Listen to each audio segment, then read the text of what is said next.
reflection, and then we'll follow with the pledge.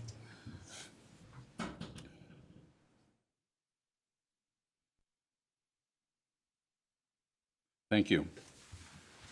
I pledge allegiance to the flag of the United States of America and to the republic for which it stands, one nation, under God, indivisible, with liberty and justice for all. Please be seated.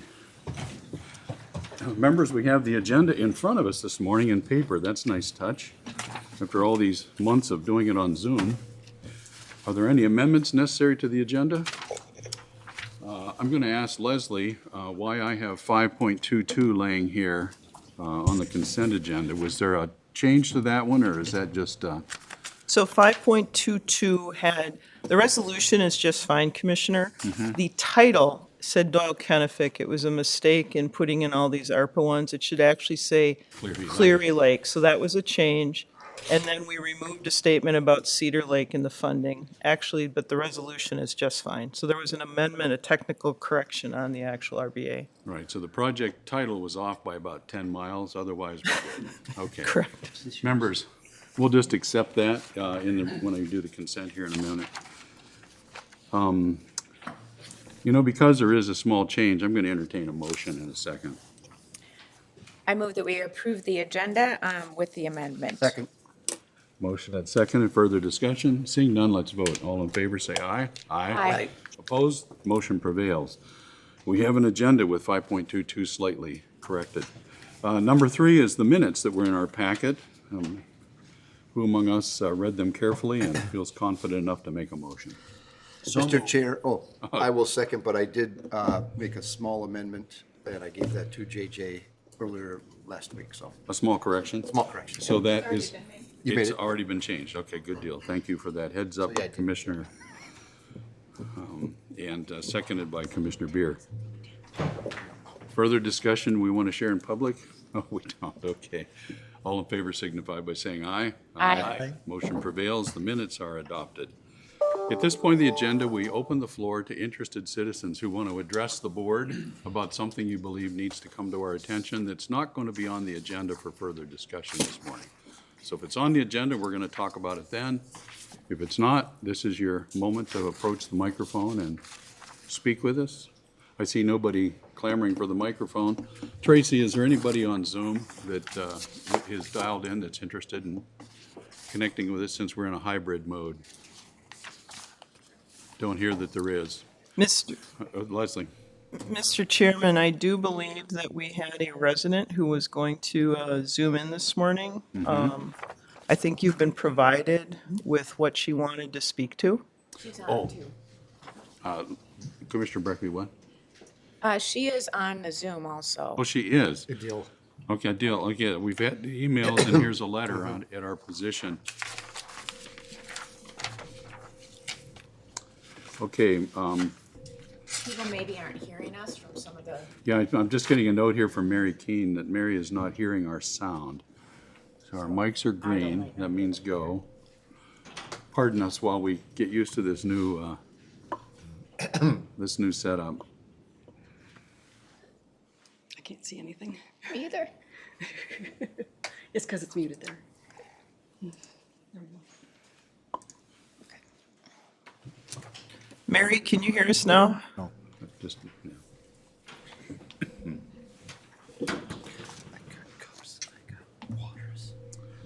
Now I can hear Alex Carlson. Thanks, Alex. Great, thank you. Okay, so I've been instructed that somebody would like to speak to us under item number 4, so let's just wait a moment for Tracy to pull that up. Oh, good, and Mary just weighed in. She can hear us now, too. Good, thanks.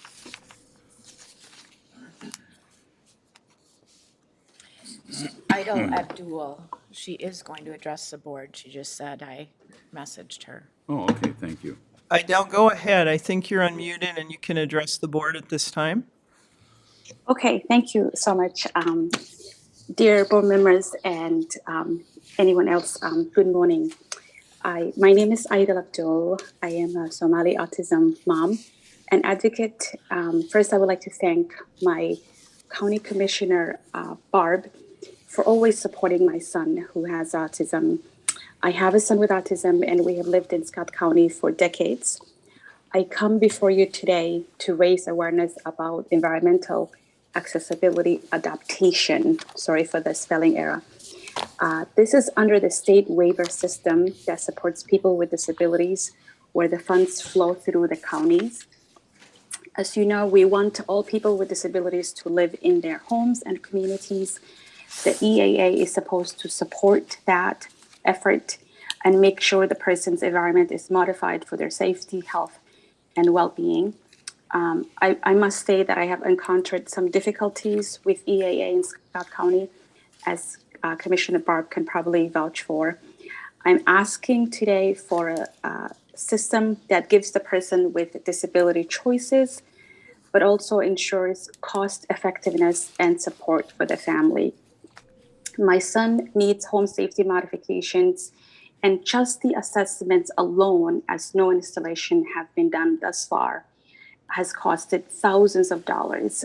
When I contacted the county management, I was met with resistance. They said I need to just deal with it because things are expensive now, and that is just the way the county does it. I have to disagree with that because as an advocate, I've helped other families in other counties. For example, Hennepin County does not just pay whatever the invoice the assessor sends. They ask for rate, they ask for total hours needed for the project, and then they either approve or deny or ask more questions if it's not cost effective. And the family is at the center of all of this throughout time. In parallel, Scott County just pays the invoice from the EAA assessor without approval or even knowing their rate and their total hours. This cannot simply be good for the person with a disability, and I can't imagine being helpful or cost effective for the county. I'm asking that the Scott County reviews EAA assessments, then approves, pens or denies. I'm also asking the county support and explains the process to the families, as we are not experts in this. I thank you so much for your time, and that I hope that you'll consider my suggestions, at least have conversations about it. The ultimate goal is and should always be supporting people with disabilities in a manner that is person-centered and with reasonable cost-effective measures. I've included an attachment that I sent to Tracy, and I've included a link in my testimony for you to have an idea about what EAA is and what the state and CMS allow. Thank you so much again for your time. I really appreciate it. Thank you, Ms. Abdul, for your comments and for putting it in writing, too. That's helpful to have that with us as well. Normally, we don't react or get into discussions or debates on these topics. We're made aware of them, and we trust that the staff that is responsible for the areas that you've raised is paying attention. I know Commissioner Weckman-Brecky is working with you on this, too, and is paying close attention to it. So thank you for your comments. Anything else, Barbara? Okay, good. Thank you. Is there anyone else that would like to approach the podium about a topic that's not on the agenda this morning that needs to be called to our attention? Thank you. With that, we'll move to our consent agenda, and I'll attempt to read all 29 of these without choking up. It is a little lengthy, but these are motions that are considered routine business or that we have, as commissioners, vetted in a workshop or other setting, and now they're back to us for the actual public action.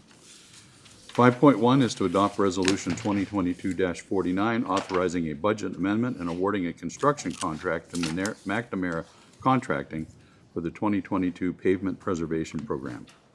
5.2, adopt Resolution 2022-60, approving entering into a contract with PLM Lake and Land Management for treatment of Cedar, McMahon, O'Dowd, and Foley Lakes. 5.3, adopt Resolution 2022-67, approving a request for final plat of the Scenic Bay Estates consisting of 19 lots and one outlot on 104 acres, 104.42 to be precise. Moderno Homes applicant, Scenic Estates LLC is the property owner. The three-way development agreement in Section 36 of Spring Lake Township. 5.4, adopt Resolution 2022-73, authorizing entering into an agreement with the Scott Soil and Water Conservation District for technical services and program support for 2022. 5.5 is to adopt Resolution 2022-81, accepting coronavirus response and relief supplemental appropriations funds and authorizing a capital improvement in program budget amendment allocating funds to 2022's capital expenditures. 5.6, adopt Resolution 2022-82, approving agreement and restrictive covenant for prior Doyle Kennefic Regional Park land acquisitions, partially funded by Metropolitan Council bonds. 5.7, adopt Resolution 2022-83, authorizing execution of Amendment 2 to Attachment 7 of the 2017 Master Agreement with Loeffler Companies. Now, that's a highly technical amendment, by the way. 5.8, adopt Resolution 2022-84, approving single-day cleanup agreements with the cities of New Prague, Shakopee, Jordan, Savage, Belle Plaine, Prior Lake, and Elko New Market. Shakopee's, by the way, is April 30th. 5.9, adopt Resolution 2022-85, approving a conditional use permit for a commercial restoration nursery. That would be RJA Holdings LLC. They're the applicant. Landmark Elite LLC is the property owner. That's in Section 16 of Lawrence Township. 5.10, adopt Resolution 2022-86, approving the interim use permit for a home extended business. Advanced Wall Structures Incorporated is the applicant. Terry and Patricia Quinnell are the property owners. This is in Section 24 of Spring Lake Township. 5.11, adopt Resolution 2022-87, approving the preliminary and final plat of Fieldstone Industrial Park Second Edition, consisting of 2 lots of 9.45 acres. Messenbrink Construction and Engineering Incorporated is the applicant and the property owner. This is in Section 13 of Newmark Township. 5.12, adopt Resolution 2022-88, awarding the 2022 annual pavement marking and striping contract for Sir Lines-A-Lot LLC. 5.13, adopt Resolution 2022-89, authorizing the submittal of transportation projects to the Transportation Advisory Board for consideration in the 2022 regional solicitation process. 5.14, adopt Resolution 2022-90, authorizing the application for family group decision-making. I missed that one. Adopt Resolution 2022-90, authorizing the application for family group decision-making grant funds, and if awarded, accepting the grant and authorizing entering into a grant agreement. 5.15, adopt Resolution 2022-91, authorizing entering into an amendment to Cooperative Agreement Number 1026018 with the state of Minnesota. That's for the Trunk Highway 169, Trunk Highway 41 interchange project. 5.16, adopt Resolution 2022-92, authorizing entering into an agreement to the agreement with Pictometry International. This is for oblique aerial imagery. 5.17, adopt Resolution 2022-93, amending the 2022 budget for utilization of American Rescue Plan Act funds and authorizing entering into an agreement with the Southwest Metro Intermediate District Number 288. This would be for the drop-in child care facility project.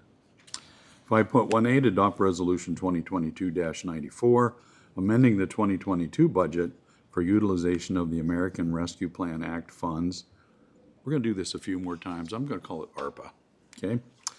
And authorizing entering into an agreement with, a cooperative agreement with the Scott County Community Development Agency for disability housing projects. 5.19, this a resolution, adopt Resolution 2022-95, amending the 2022 budget for the utilization of ARPA funds and entering into a preliminary feasibility study agreement, development agreement with ECSY Limited Partnership.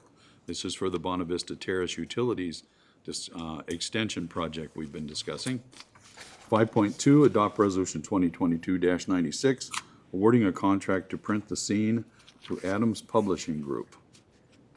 5.21, adopt Resolution 2022-97, amending the 2022 budget for the utilization of ARPA funds and authorizing entering into an agreement with LHB Incorporated for professional services for the Cedar Lake Farms Regional Park Campground project. This is the one we had the correction, no, the next one is.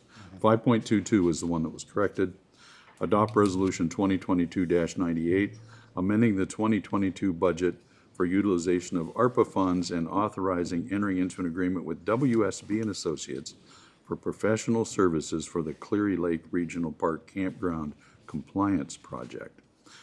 5.23, adopt Resolution 2022-99, amending the 2022 budget for utilization of ARPA funds and authorizing entering into an agreement with Short Elliott Hendrickson for professional services for the Doyle-Kennefic Regional Park Hiking Trails Project.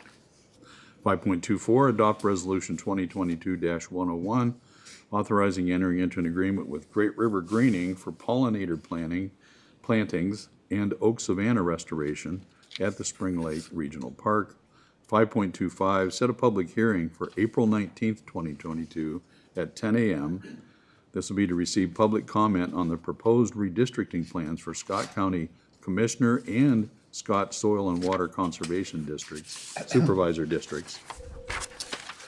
5.26, approve the renewal application for precious metal dealer license for pawn exchange in Shakopee for 2022. 5.27, approve the renewal application for 3.2% malt liquor license for JCI Shakopee in Louisville Township for 2022. 5.28, approve payroll processing of personnel actions. 5.29, approve record of disbursements and approve claims. Members, those are the 29 items that are on our consent this morning. Does anybody feel the urge to pull one for further discussion?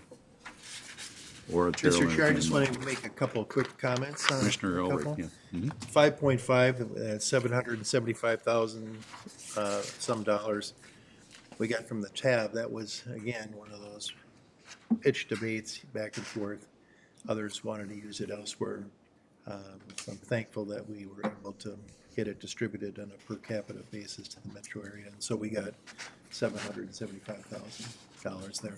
That was a good thing. Yep. 5.8, the single day cleanup. I'm guessing Credit River will want to get in on that in the future. And I know Tom's often commented about how people, if they don't have a place to bring stuff, they throw it on the side of the road. And so it'd be a good thing if Credit River can get in on this in the future.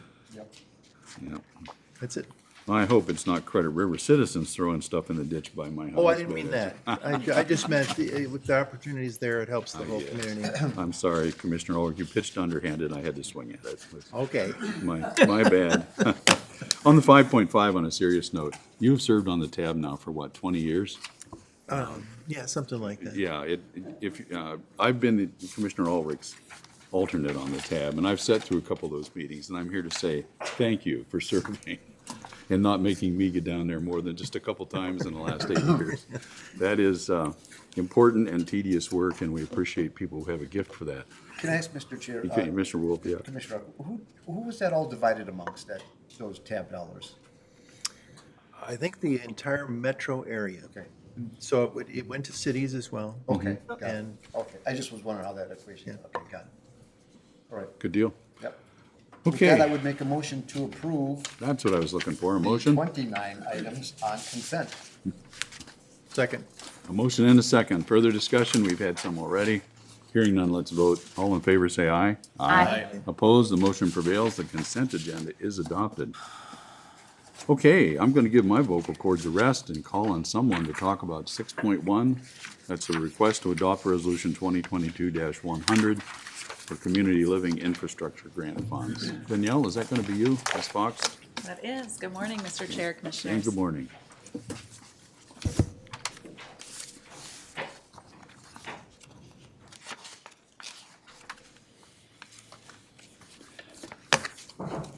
And when JJ gets it set up, just go ahead and start right in there.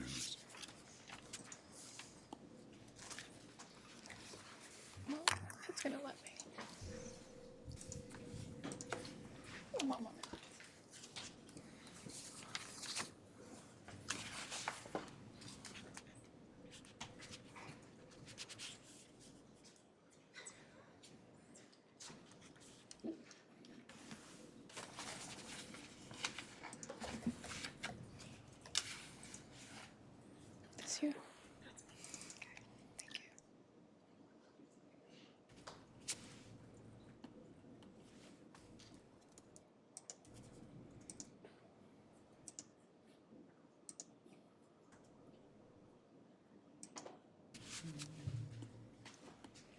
see these?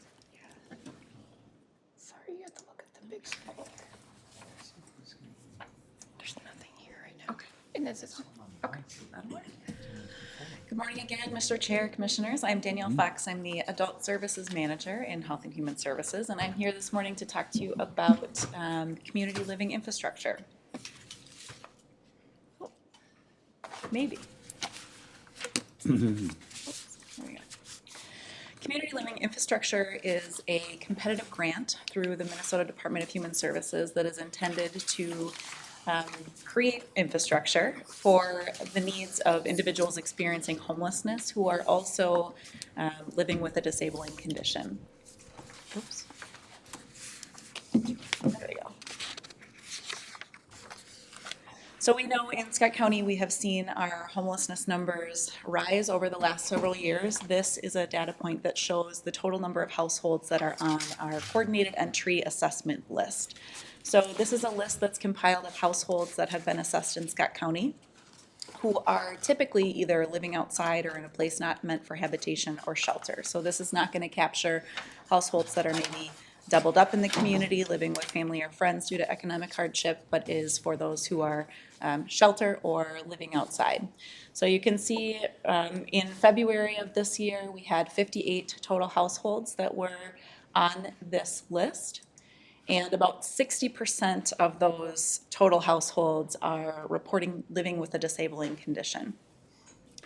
Of those total 50-some households, 31% of those households are reporting specifically living with a serious mental illness. And Commissioner Brecky. Mr. Chair, Danielle, can I just ask a question? The serious mental illness, is that a subset of the disabling condition, or is it not? Like, is everybody with a serious mental illness also, is that counted as a disability or disabling condition? correct, so they are Okay. part of that 60%. You you. can see on the data point here, those serious mental illness identified households would be in the green on the bottom, and that orange would be the total disabling condition. So that is part of the total. Yes, thanks for clarifying. Ms. Fox, on that graph while you're there, I noticed that since 2016 to today, the trend line tends to be up. I'm thinking, though, that the population is also up. Can you talk about the rate? That might be a more relevant number for us. Absolutely. So this is a monthly count of our list, and it starts in 2020 to 2021. So it captures sort of the last 2-year-ish period. It shows that we've had some increases overall, but I think it has been disproportionate to the percentage of the population increase that we've seen. We've also been tracking, which I can share and follow up to this meeting, additional households that have been experiencing, for example, doubled up homelessness, as they call it, having to move in with family or friends because they've lost their home. We've seen that unfortunately rise pretty substantially. So this is focused particularly on those households that have identified a disabling condition, because that is the focus of this grant work through the Department of Human Services. Thank you. Commissioner Brecky, I see you poised for another question. Thank you, Mr. Chair. Just because you brought it up, and I think it's good context, do we have any idea of the households experiencing homelessness who aren't on here, who aren't homeless enough to be counted here, that are either, living with friends, relatives, sharing? Do we have any ideas of those numbers? So we do have some ideas. Exact numbers, I think, are really hard. This population is difficult to track, especially if there's not resources attached to it, like could be the fact in this population specifically. But a lot of households maybe don't want to share that information. We do have some indicators. For example, we can tell in our economic assistance department, for example, how many of those households identified being doubled up. Scott County Economic Assistance does a fantastic job of asking those questions and capturing that. We are lucky in that way. We don't see that in a lot of other counties, but we can provide, in follow-up to that, sort of our estimate on people that we know who are doubled up. Thank you. And then also related to these data points, I included the percentage of increase in population growth among our senior population, because I think we see that being an impact to this total number. Certainly as we see more of our households aging, we expect to see more of them on, unfortunately, that list that could be experiencing a disabling condition and homelessness at the same time. For community living infrastructure, or CLI as it is lovingly referred to, this is the Scott County timeline. In 2017, the legislature created the Minnesota Housing Support Act, which included $2.6 million in ongoing funding for this purpose. Following that new pot of money, Scott County submitted their first application and was approved for our first round of funding for one FTE of a housing coordinator that serves on the Scott County Human Services team. In 2019, the county board approved an application to expand the grant and apply for we don't want to restart right now. The county board approved the application to expand that funding to 2.5 FTEs, but that request was unfortunately denied. In 2021, again, the board approved the application for 2.5 FTEs to be added to this grant. Unfortunately, again, we were denied. And today we are here to talk about the current application that is due yet this month and see if that is something that the board wishes to do again this year. The proposed request is for just over $584,000, which includes 3 positions for the term of July 1 of this year until March of 2024. Those 2.5 added positions would be in addition to, again, our existing 1 FTE housing coordinator, and would include a housing planner position that would provide oversight and supervision to that Scott County housing team. They would be doing community-wide planning, recruiting new partnerships to help serve this community, and help do our best to help organize that work so that we can maximize the impact of our other partners. We would also be requesting a case manager position to serve the serious and persistent mental illness population that our adult mental health team works with. So they would be working with those folks directly. This is a piece of supportive services, which we'll talk a little bit about in a minute here. And then include a half-time financial position that would help us process the payments that are required for these resources to be distributed to the community, which is traditionally something that Scott County has to do but doesn't get paid for. So the 2 questions that I got around this grant most commonly from a number of different partners is why would we do this now and why us? So why now? The funding is available. There was an additional $15 million added to this pot of grant funding during this term. And we think that this would really be a good time to tap into that infrastructure so that if future funding comes around, we would be already awarded some of these funds, but also because we've seen that growing need. We've seen that growing need, generally speaking, about homelessness, and we've seen that need grow with this specific population in particular. And so we see that being an impact to us moving forward. I think we also think that Scott County is ready for this added infrastructure to move some planning forward. A number of Scott County partners, including our Scale Group and our Heading Home Committee, which is comprised of a number of providers in our nonprofit world, county government, and people with lived experience, have done planning in regards to the housing blueprint and in regards to a 10-year plan to end homelessness. There are a number of things in those plans which we think we could help impact with these positions. The other question that we've received a lot is why us? There's certainly a role, we believe, in county government for the coordination of this work in the funding pieces and compliance and quality assurance. There are just pieces that we are required to do as a county entity, including this grant. We are the able applicant, whereas a number of our providers would not necessarily be. We also have a piece in just the coordination efforts, in us sort of bringing those partners together so that they can do their best work, and in compliance and quality assurance. A number of the programs that this population accesses, we are not necessarily the leading force in that, but we have a place in making sure that that work is done well, that work gets done well regardless of the provider that they're working with, and then that meets state and federal requirements. So we've talked to this board a number of times about what it takes to serve this population and to help support the work, and we've talked about it in a couple of buckets. So there is three things that need to come together to make this happen. One is there has to be a physical unit, there has to be a place to put an individual or a household. There has to be a way to make it affordable or a way to support those rental costs moving forward, and then supportive services. So if you think about it in terms of how do we get those heads on pillows, as I hear Commissioner Beard speak of often, there is a whole lot that goes into that, right? And this is something that the board has seen before as well. This is our housing ecosystem. So these are all of the things that essentially feed into getting those heads on pillows. And we'll talk a little bit more about what we think the county can do to support this work, but really recognize that we lean heavily on all of these partners to make this happen. And so we'll go into that with an example. The Community Living Infrastructure Grant was originally created to help support the housing support program, or if you've heard in the housing world before, it was previously referred to as GRH, or group residential housing. So housing support is a benefit set that provides a way to pay for rent and supportive services for individuals or households that meet the criteria of having that disabling condition, as well as needs around homelessness.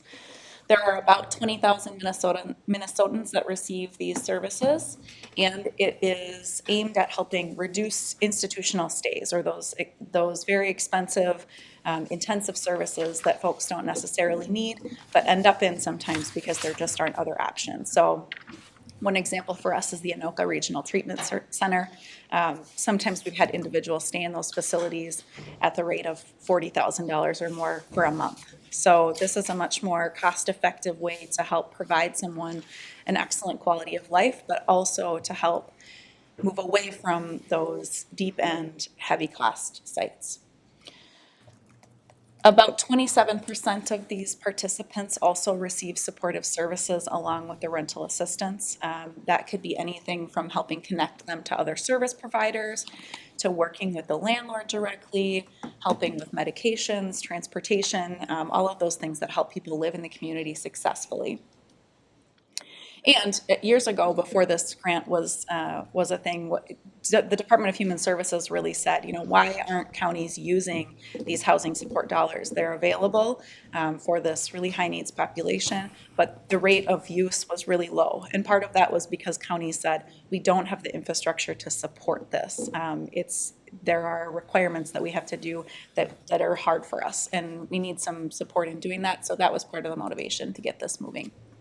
So just taking housing support, that one program as an example, which I think this grant feeds into far beyond that in a number of different programs. But if we look at just one example of housing support, and we talk about those three buckets around the physical unit, the way to make it affordable, and the supportive services, we tried to sort of spell out all of the work that our partners do, and then how we think the county can impact and support that work moving forward. So to get that physical site, to get that building built and that unit created for the person, we have our developer network that helps actually build the physical site.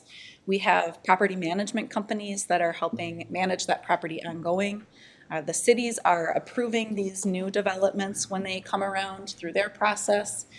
Minnesota Housing actually pays for a bulk of the initial funding through the Minnesota Tax Credit Property Application, along with support from our local CDA, for example, who's providing some community match dollars. So they're helping with the financing of this. Scott County's piece of this is we are required through our Heading Home Committee to review these new affordable housing projects and provide a formal adoption of them locally, so that they're saying for the bulk of the money to come through the state, they have to come through local entities and say, here's the project, here's what we would like to do. We also we do that, and we sort of sign off on that, but it is sort of a last checkpoint that the developers run through. Usually when these projects come to us, they are pretty much fully developed. And so when we're trying to provide feedback around, the needs that we're seeing, which could be maybe we need more handicap accessible units or whatever the case may be, sometimes we're too late to impact that. So we hope that with this grant and the housing planner position in particular, we can be more proactive in those opportunities and hopefully adjust the plan so that they can meet the need of what we're seeing in our local community. We also have to help those buildings, those developers connect to other parties to help get the project off the ground. There are a number of different things that they have to line up, and we are sort of the go-between. We are doing that at this point. We think we could do a better job. The way to make it affordable, so the way that the household pays for the rent, with housing support, the state and the federal government pay that bill. The rental assistance comes through those dollars. We are simply a pass-through.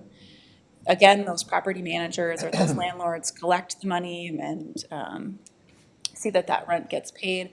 A supportive service provider is usually the one receiving the money from the county on the individual's behalf, and then they are submitting payments directly to those sources.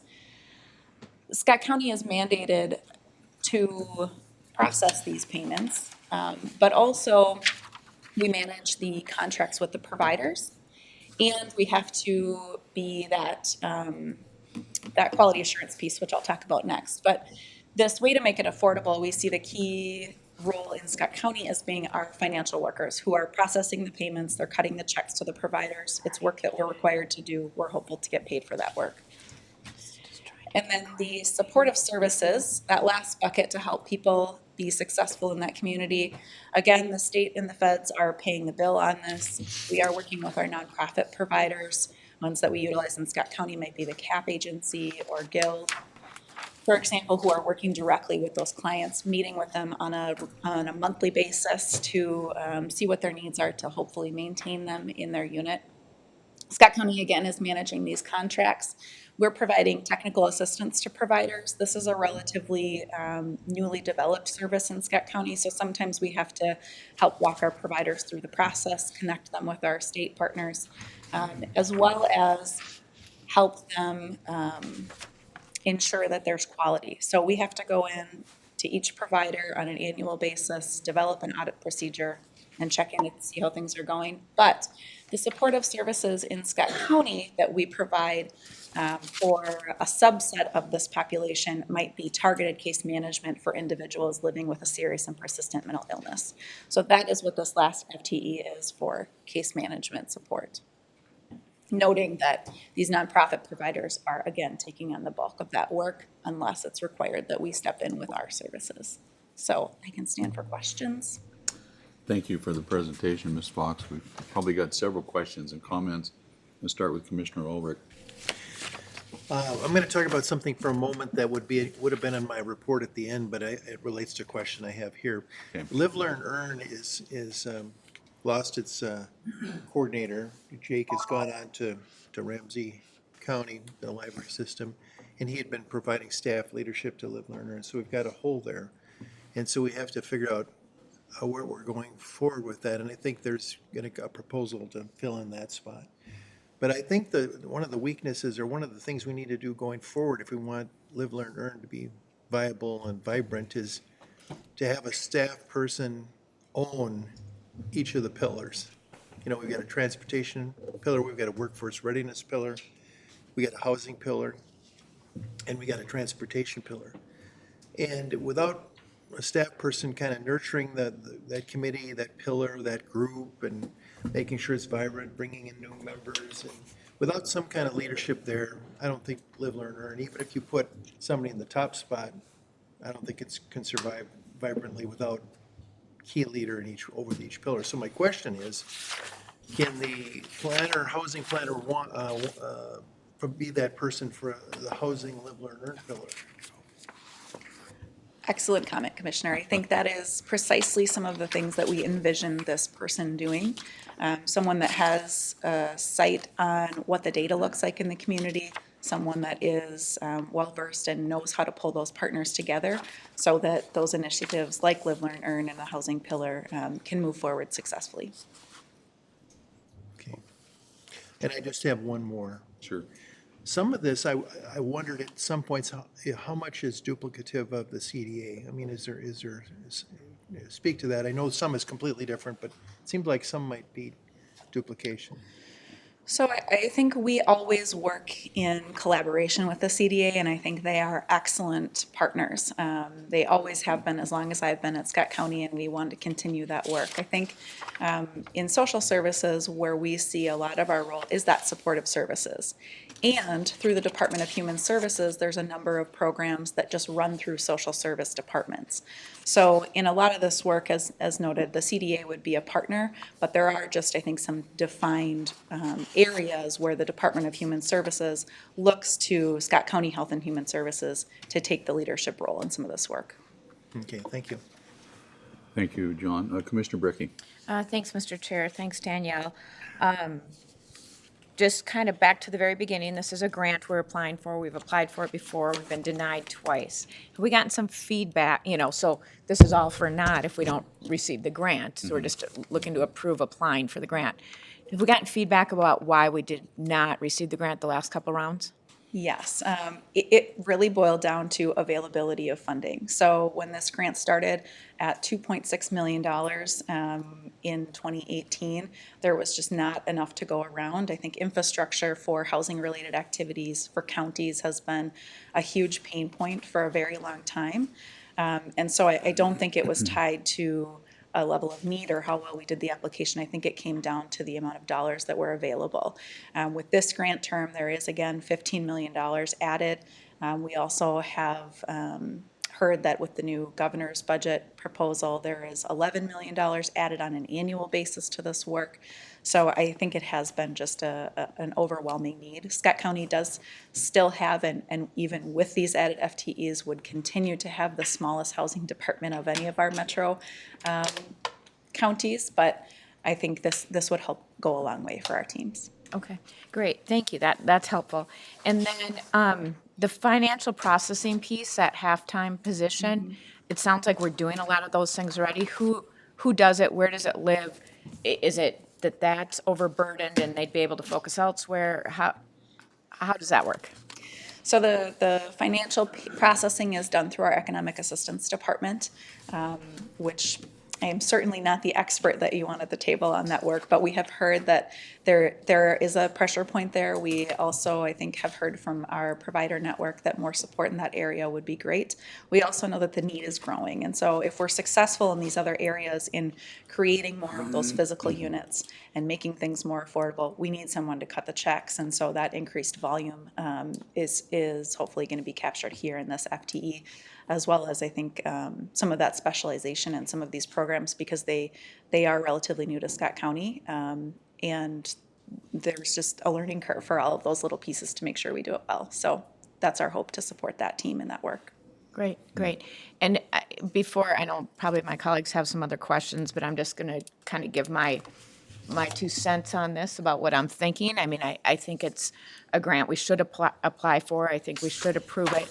I would hope, I really like Commissioner Ulrich's comment about utilizing that planner to really pull together the Live, Learn, Earn efforts, but I would hope that if we get this grant, that planner also will pull together our CDA and CAP connections, that I still feel like we're operating kind of differently, and that we could be more comprehensive there.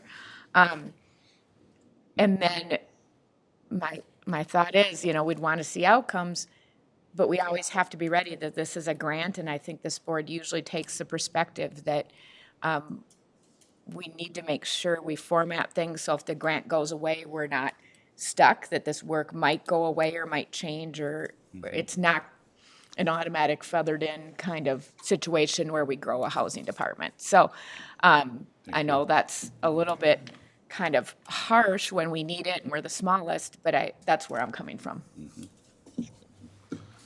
Additional questions, comments? Commissioner Beer.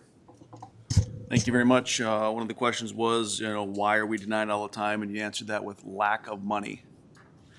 So another question I had was, one of the slides says that there's $11 million annually in the budget for this, the state budget, the governor's budget, and there's $15 million added because there's so much money floating around, right? I guess also to Commissioner Weckman-Brecke's point, we don't know if that money's gonna stay. We don't know if that money's gonna go, the extra, which then puts us back in denial, potentially. We do need to be prepared if something like this does move forward. We're all about outcomes. I know you are too. This is a lot of money that goes to infrastructure and doesn't get us to the finish line or even close, but I know that you would say that this is foundational and we need this enabled to get there. But that's a big deal. Doesn't the state also have a plan to end homelessness in X number of years? Like, what are the dates on that? 10 years. Everybody's got a 10-year Everyone's plan. got a 10-year plan, right? Everyone's got a 10-year plan. Yep. They've had a 10-year plan. And I know these, that's why we get paid the big bucks, right, is to ask questions that seem harsh, but, and so we just had the housing roundtable, seems like a month ago, but it was a week ago. Not because it was awesome, it was a great, I think most of us were all there, where faith groups, nonprofits, other people were, I think maybe you were, no, not there. It was a great conversation on this very topic, homelessness. And I was at a table, and one of the ideas was, hey, what if we had congregations, not one, but many that adopted a family, like moved in, which I know sounds crazy, but with some parameters.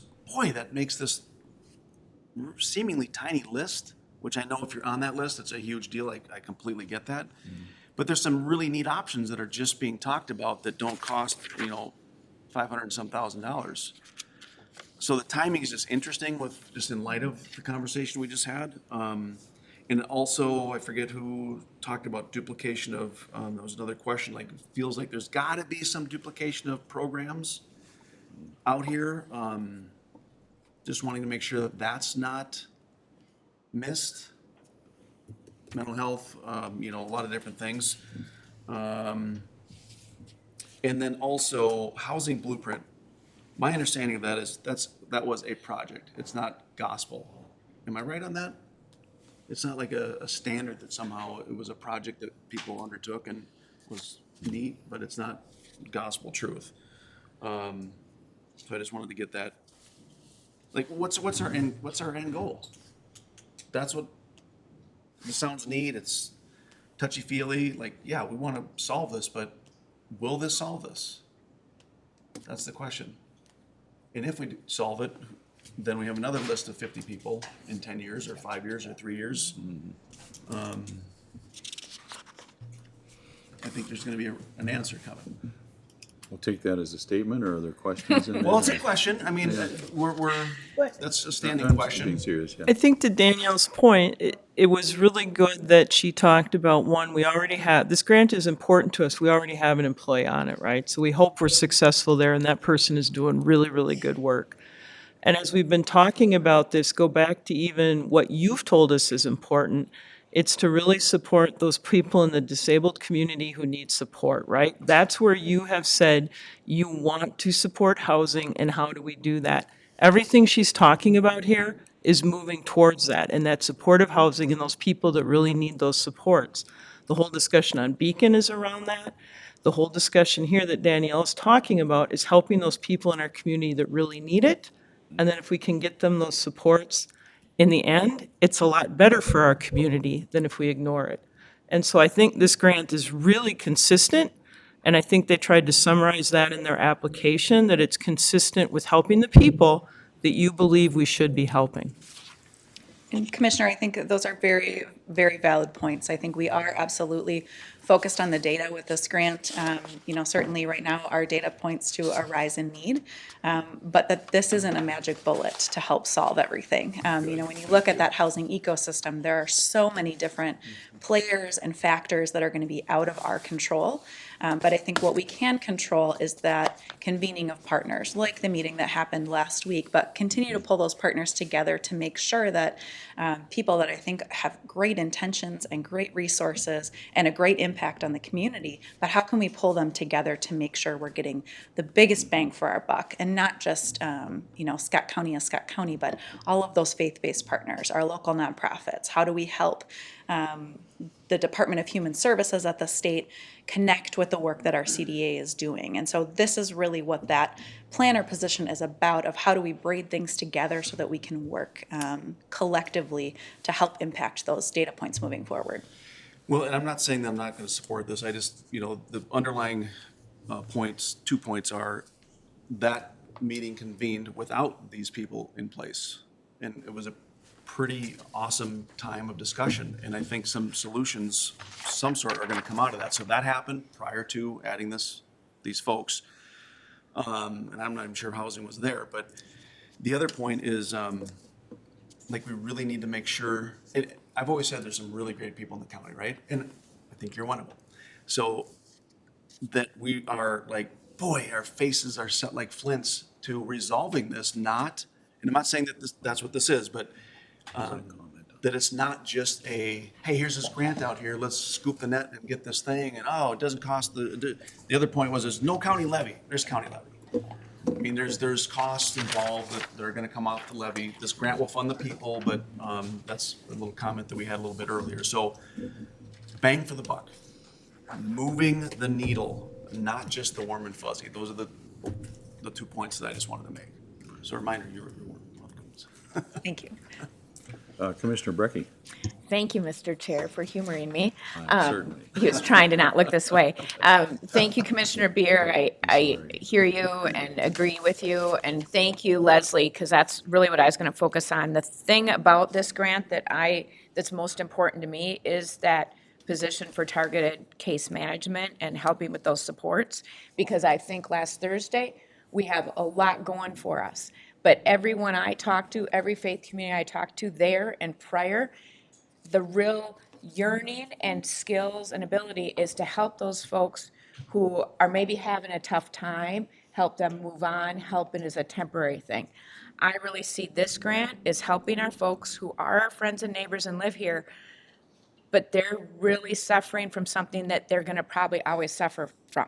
They may, and just to be really frank and honest, they may be dangerous to themselves and others. They're not the kind of person that's gonna probably be part of a lot of the things we were talking about last Thursday. They may be people who, we certainly hope that they're gonna get done with their addiction or figure out a way to live with it, but even at my table, there was a lot of talk about, there are some people who they're gonna relapse every 6 months for years before that happens. And so I think that we need to keep that clear in our minds too, as we look at this work, that maybe the county work is for the folks, the foundational folks who maybe there's not gonna be those other resources for, and that's where we should be emphasizing our work. And yes, great if the planner can get the rest of the county helping folks who maybe things are more temporary, maybe if they just get the right supports, they're gonna be self-sufficient. So I think sometimes we have a vision in our mind of who the individuals and families we're talking about, but they can be different. The reality is they're very different groups of people. Everybody on that list isn't the same, doesn't need the same recipe, and all's good. So just my thoughts about that and clarifying. So thank you, Mr. Chair. Thank you, Commissioner Brecky.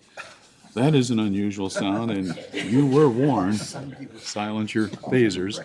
Wasn't me. Is that a 50 in the kitty? Something like that. Yeah, you got to put something in the swear jar now. Further discussion or comments?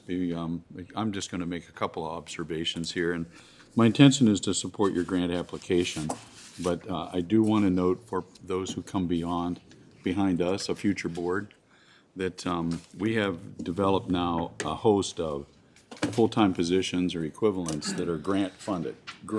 Imagine me doing air quotes. When that money runs out, those people are still our employees, and it's going to be hard for a future board to look at them and say, oh, grant ran out, sorry, this program ends, see ya. That's harder than it looks. Even though they were told when they were hired, it was clear to all of us sitting here that they were grant funded. But someday that grant may run out, probably will. And then we've got a future board's going to be saddled with, what do we do now? Hopefully they can be transitioned to an existing opening that we need them, but just saying that because it's grant funded, it doesn't make it an easier decision. There is a future consequence coming, and somebody's going to have to deal with it. Probably not those of us sitting here. just an observation's been made about the plan to end homelessness. And this just be my humble request of staff. It's nice to have an aspirational goal, but I remember being sworn in St. Paul in January of '03, and one of the first bills out of the chute was the 10-year plan to end homelessness. That was Governor Palente. And in his bonding request, $100 million for Minnesota housing to help fund the plan to end homelessness in 10 years. It was a 10-year plan. All the central state planners I've ever crossed always have a 10-year plan. I don't know what's magic about 10 years, but they did. And 10 years came and went, and Governor Dayton started another task force to end homelessness, and I think it had a 10-year horizon also. Again, it's an aspirational goal, I get that. But, help us not set expectations that are never going to be met. Jesus said years ago, you're always going to have the poor. You know why that is? Because poverty and homelessness are transitory. It's part of the human experience. We struggle to find a shelter, a job, feed ourselves. It's the way life is. And I've been poor. I may be poor again. Yeah, it's not comfortable. That's why we strive. It helps as a human strive to better ourselves and our conditions and take care of our families. Some people can't. We get that. And some people do need some help. That's these people you noted on the graph. Not everybody that's homeless or hungry deserves a handout or a handout. Some of them just need to get up and go to work. Some people can't, as Commissioner Brecky noted. They're going to need a hand. But they're always going to be here. So please, we're never going to end homelessness. Let's just get on with that. How are we going to handle it? And how do we set up a future board so that they can work in the best setting, we think, is to work with the faith community, where real compassion can really happen and lives can touch lives, both ways. It's a big deal. So just a political observation or a personal observation, that I've seen several plans to end homelessness come and go in my 30 years serving with an election certificate, and it's never going to happen. It's always going to be there. We'll just have to deal with it. The other thing is, this is free money. Money is money, and it comes from the little old lady who lives on 4th Avenue, whether she pays it sales tax or in levy on her home, whether she pays it in income tax, although probably not at her advanced age. But I just finished my taxes, and I wrote a big check to both Minnesota and the federal government. And millions of people just like us have written big checks on our income tax. There's only 2 ways the government gets their money. 3, actually. They tax it. That's the most honest way, because then they have to face the voters. The other way is to borrow it. Well, then they get to face our grandkids when they pay it back, which they never will. The third way is the new phenomenon that's happened the last few years. They just print it and put it into circulation. And look what happens when we print money. We're living with it right now. This 530-some thousand you're looking for, it's probably not going to be nearly enough in another 2 or 3 years, because inflation will happen. It's the law of the universe. So you print it, they borrow it, or they tax for it. So when we get it from Washington or St. Paul, it still comes from our citizens. And let's just be honest and respect that. I know you do. I just went to general statement as I look at all these grant things we've applied for with ARPA funds. It's not free money. That money costs somebody something somewhere. So, okay, that's enough being Debbie Downer. I just wanted to make those observations. As I listen to this, there's consequences in the future for what we're doing. We're trying to do good work now and set people up who can do the Lord's work to do it and help these vulnerable people. That's noble. We should do that. But let's just remember that these are going to turn into levy employees someday, and this money doesn't come out of thin air, in spite of what the Fed thinks. End of my diatribe. Any further comments or anything before we vote?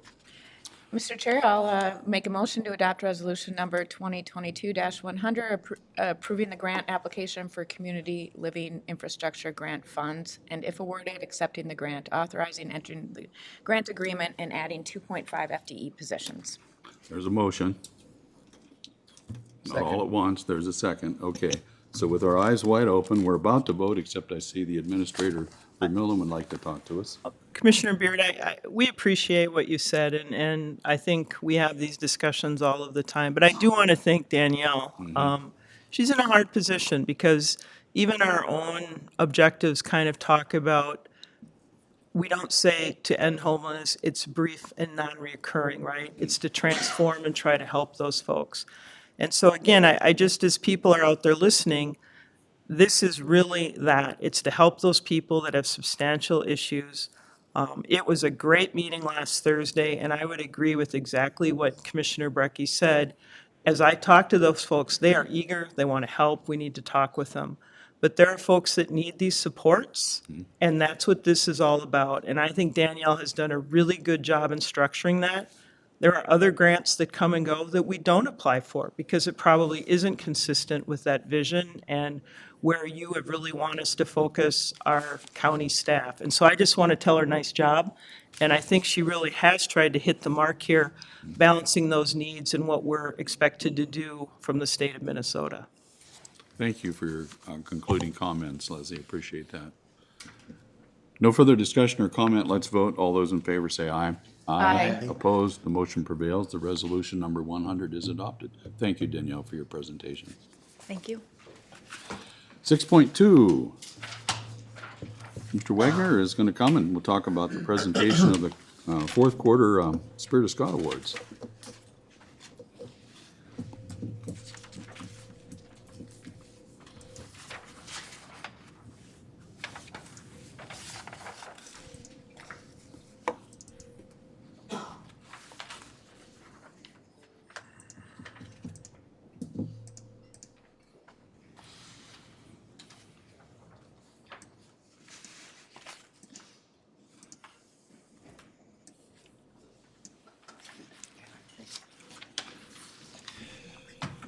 Good morning, Mr. Chair, Commissioners. As indicated, I'm here to present our Spirit of Scott 2021 Quarter 4 Awards. As the board knows, the Spirit of Scott Committee is a group of county staff that look to recognize those staff that have gone above and beyond in their efforts to serve both other county staff or our citizens. And so we present awards from those nominated by our fellow employees. Our committee chooses those that best exemplify the criteria for serving or for being recognized. So for quarter 4, we had 2 groups that were nominated that we feel provided excellent assistance to our county citizens. There we go. So our first nominee was Mo Elvin, and she was nominated by Amy Bess.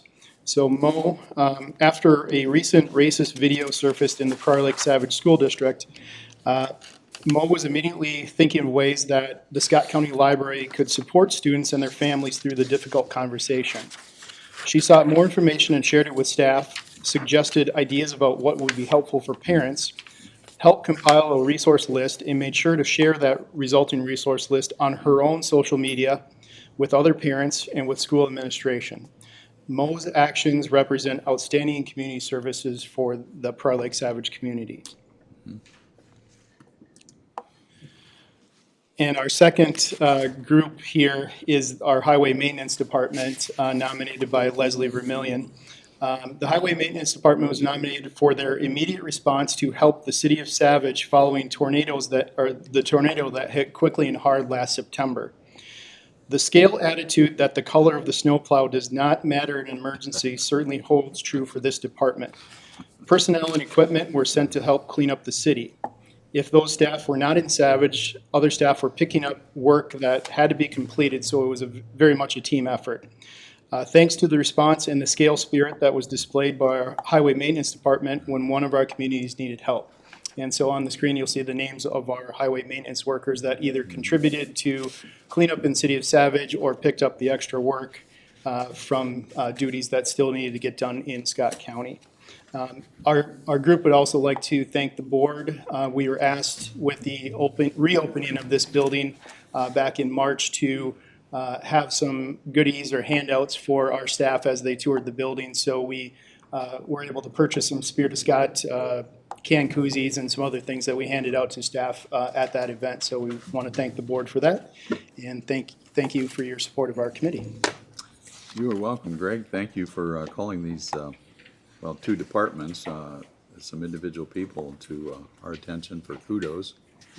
Colleagues, any other congratulatory comments before we say thank you, Greg? And Very nice. yes, good people. Great.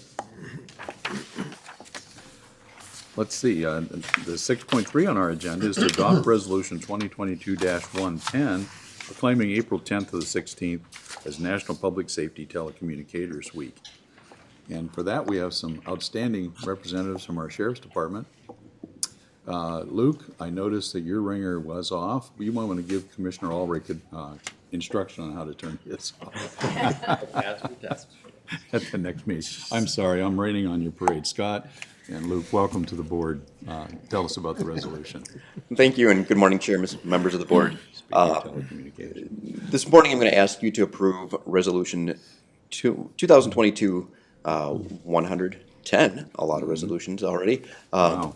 proclaiming April 10th through 16th as National Public Safety Telecommunicators Week.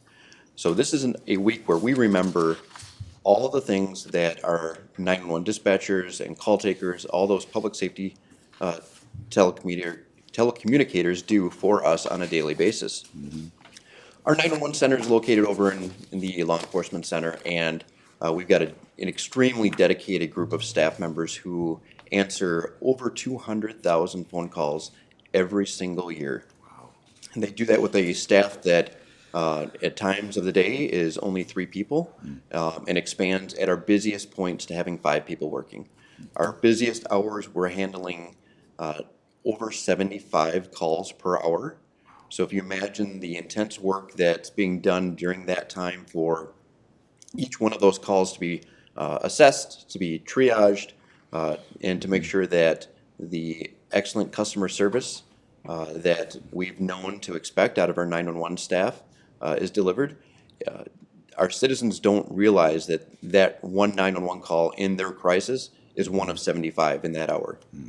They just know that when they're having their bad day, their bad moment, they call 911 and help is immediately answering that phone and starting to de-escalate the situation and provide the critical help that's needed for that citizen in their bad day.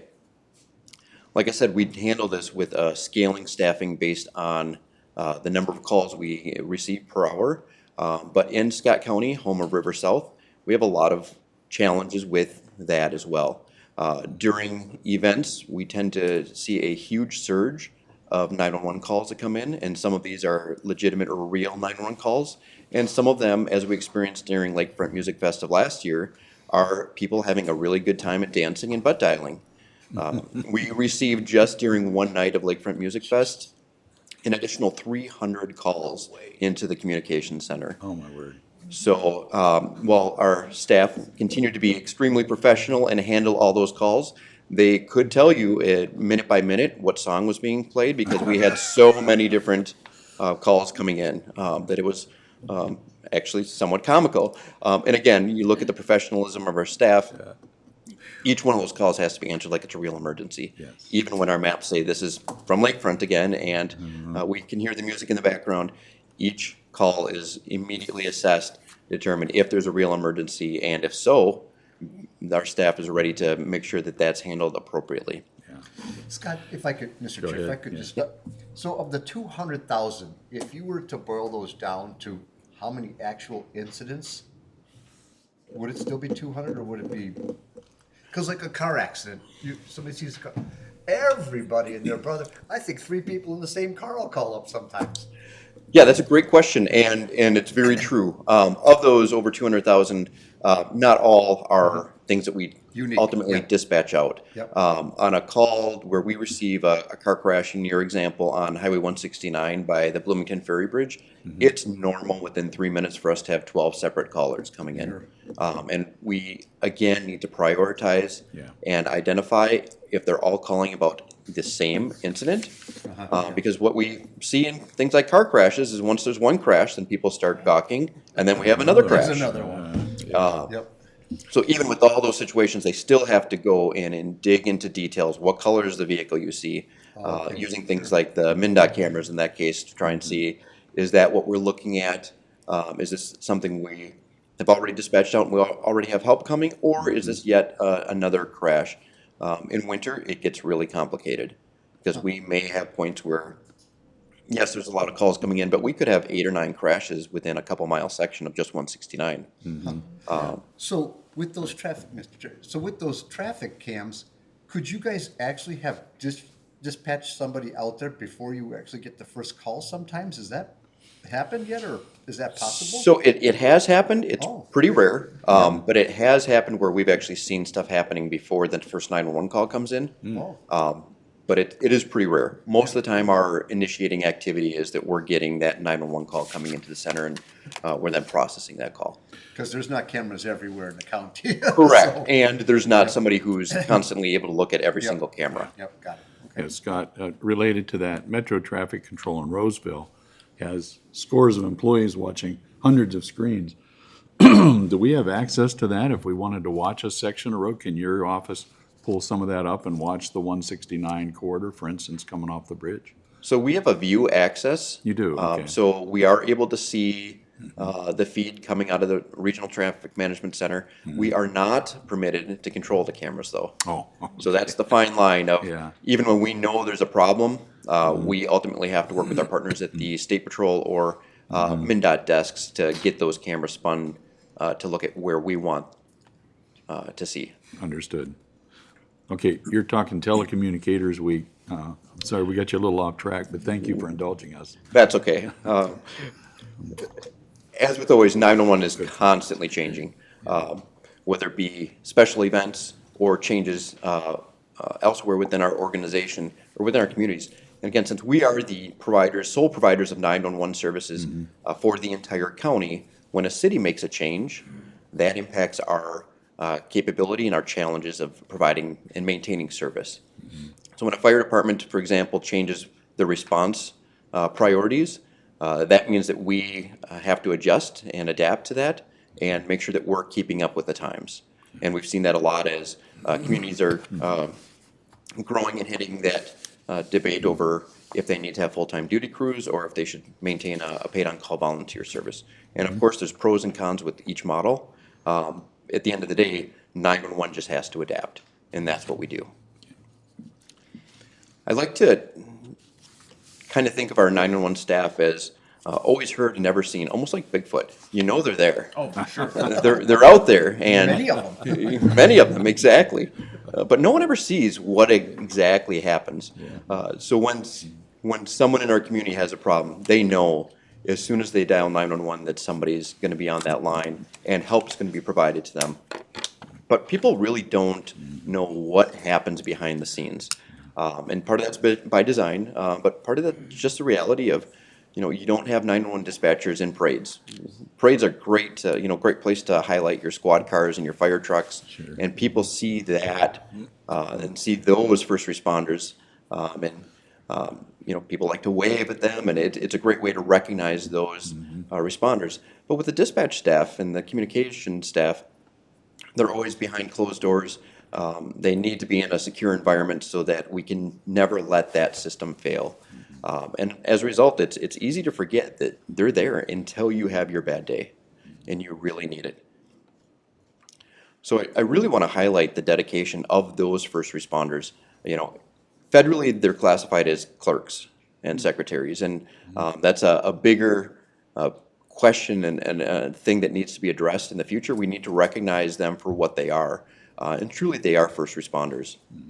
And although they're handling things by phone, during the pandemic, so were most of our first responders as we distance things out. The other thing we're seeing as we've had things like the defunding movement that came through and the political changes that have come through, as people have gone against public safety, that 911 staff tends to be the target that's easiest to attack. We've seen things like in Minneapolis where there's an organized denial of service attack that challenged 911 staff. We've seen a lot of people call into the centers and just quite frankly be rude and inhumane to those members. And of course, it's easy to think that this is pushing some political agenda. But at the end of the day, we all have bad days. And when we have those bad days, that is our critical lifeline. We have to protect that lifeline. We have to recognize what it is. One of the unique things about 911 is that we all know it's 24/7, but but there's not mutual aid. If we run short on police officers in a city, it's pretty easy for another city or the sheriff's office to come in and provide that supplemental assistance. With 911, it is them. 911 staffing has been challenged in the metro and many places around the state.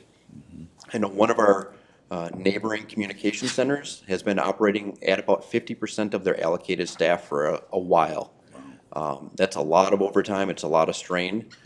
When we're short, we can't just call the agency that's already working at 50% and say, hey, can you send us a few people? It doesn't happen. What happens is our staff gets mandated in, or they get mandated extended shifts. There are no alternatives. So it's critically important that we recognize just how important the work that they do every single day is, even when we're not having a bad day, but also recognize that they're working in a vacuum where they have to succeed. And the burden falls on a really small group of people to make sure that this critical lifeline that protects our civil society does not fail. So this week gives us a chance to remember that they're there, and like Bigfoot, they're out there somewhere, but they're always there when we need them. One of the other changes we've seen with the changes in law enforcement and some of the challenges of law enforcement is that as we receive more mental health calls, as we receive more disturbance calls, there is a delay with some agencies to the response to these. So what we see is our public safety telecommunicators are on the phone for much longer and calming the situation, making sure that additional resources are being provided, and really de-escalating those critical incidents before the responders that get there in a vehicle arrive on scene. So their role continues to expand as we see the challenges in that area tighten and tighten. So we really want to highlight the valuable work that they do. And today I ask you to honor their dedication and their commitment by approving this resolution, which will be read by Sheriff Hennon. Okay, thank you, Scott. Good morning, Mr. Chair, members of Sheriff the board. Hennon. I'm going to read the proclamation here and ask for its approval. Whereas emergencies occur at all hours of the day and all days of the year that require immediate, professional, effective information gathering, de-escalation, and rapid dispatch of police, fire, and emergency medical services. Whereas the safety of the public, police officers, and firefighters is dependent upon the quality and accuracy of information obtained from citizens who telephone the Scott County Sheriff's Office Emergency Communications Center. And whereas public safety telecommunicators are a critical safety net that maintain confidence in a civil society. And whereas the 911 telecommunicators of the Scott County Sheriff's Office sacrifice themselves by peacefully working long hours on nights, weekends, and holidays without the attention, recognition, or support provided by other public safety professionals. And whereas each dispatcher has exhibited compassion, understanding, and professionalism during the performance of their job in the past year. Now therefore be resolved that the Board of Commissioners in and for County of Scott, Minnesota declares the week of April 10th through the 16th, 2022 to be National Public Safety Telecommunicators Week in Scott County in honor of the men and women whose diligence and professionalism keep our counties, cities, and citizens safe. Thank you. Outstanding, thank you, Luke. Can I s- and while you're up there, Commissioner Wolf. so are there job openings for dispatchers? There are. There are. Yes. Could you tell us about those and what the duties are? Yeah. So I think currently our postings are closed, but we probably have another one coming soon, right? Oh, We will be posted shortly. If we aren't currently posted, we will be posted shortly. Okay. So yeah, we will have openings. So the job duties of a 911 dispatcher, so our minimum qualifications require somebody who can type quickly. Minimum to maintain employment is 45 words per minute of accurately typing. We need someone who has extremely strong multitasking skills. Unlike maybe what you see on TV in the movies when they glorify and talk about 911. All right. See, Mr. Lenz gets put some money in the swear jar too. okay. That's 2 times. You know, Scott, go ahead, man. unlike movies or TV where you see a 911 dispatcher answering a call and a whole team of people surrounding them and integrating That's not with. what happens? That's not what happens. What happens is we get 12 phone calls handled by 3 people within minutes, and while those phone calls are being handled, many of our staff are dual tasked. So the dispatcher who's assigned to work the fire channel is also taking 911 calls. So while they're taking 911 calls, They also have to page out fire departments, answer incoming radio traffic from the fire departments, and do that all simultaneously. We've got little indicator lights that talk about how busy or show how busy a station is, and the red light means they're talking on the radio, green light means radio traffic's in their ear, and then blue light means that they're talking on a phone. And there are many times where that fire dispatcher or info dispatcher is sitting there with all three lights activated. Wow. They've got people trying to talk in their one ear, they're trying to relay information out, which could be critical information if a house is on fire or there's a serious incident going on. And at the same point in time, they've got a phone call going on where, again, to that person, this is a crisis that needs to be handled well. Yeah. So the capabilities and the requirements are someone be exceptionally good at multitasking, and they need to develop a skill set we call a dual ear, where they can have separate conversations in each ear and keep it straight, and then put this all into a computer-aided dispatch program and not mess it up. So it's an extremely difficult job. I would estimate that less than 1% of the population is physically capable of even doing the job. Really good people try and they cannot succeed. It's extremely challenging.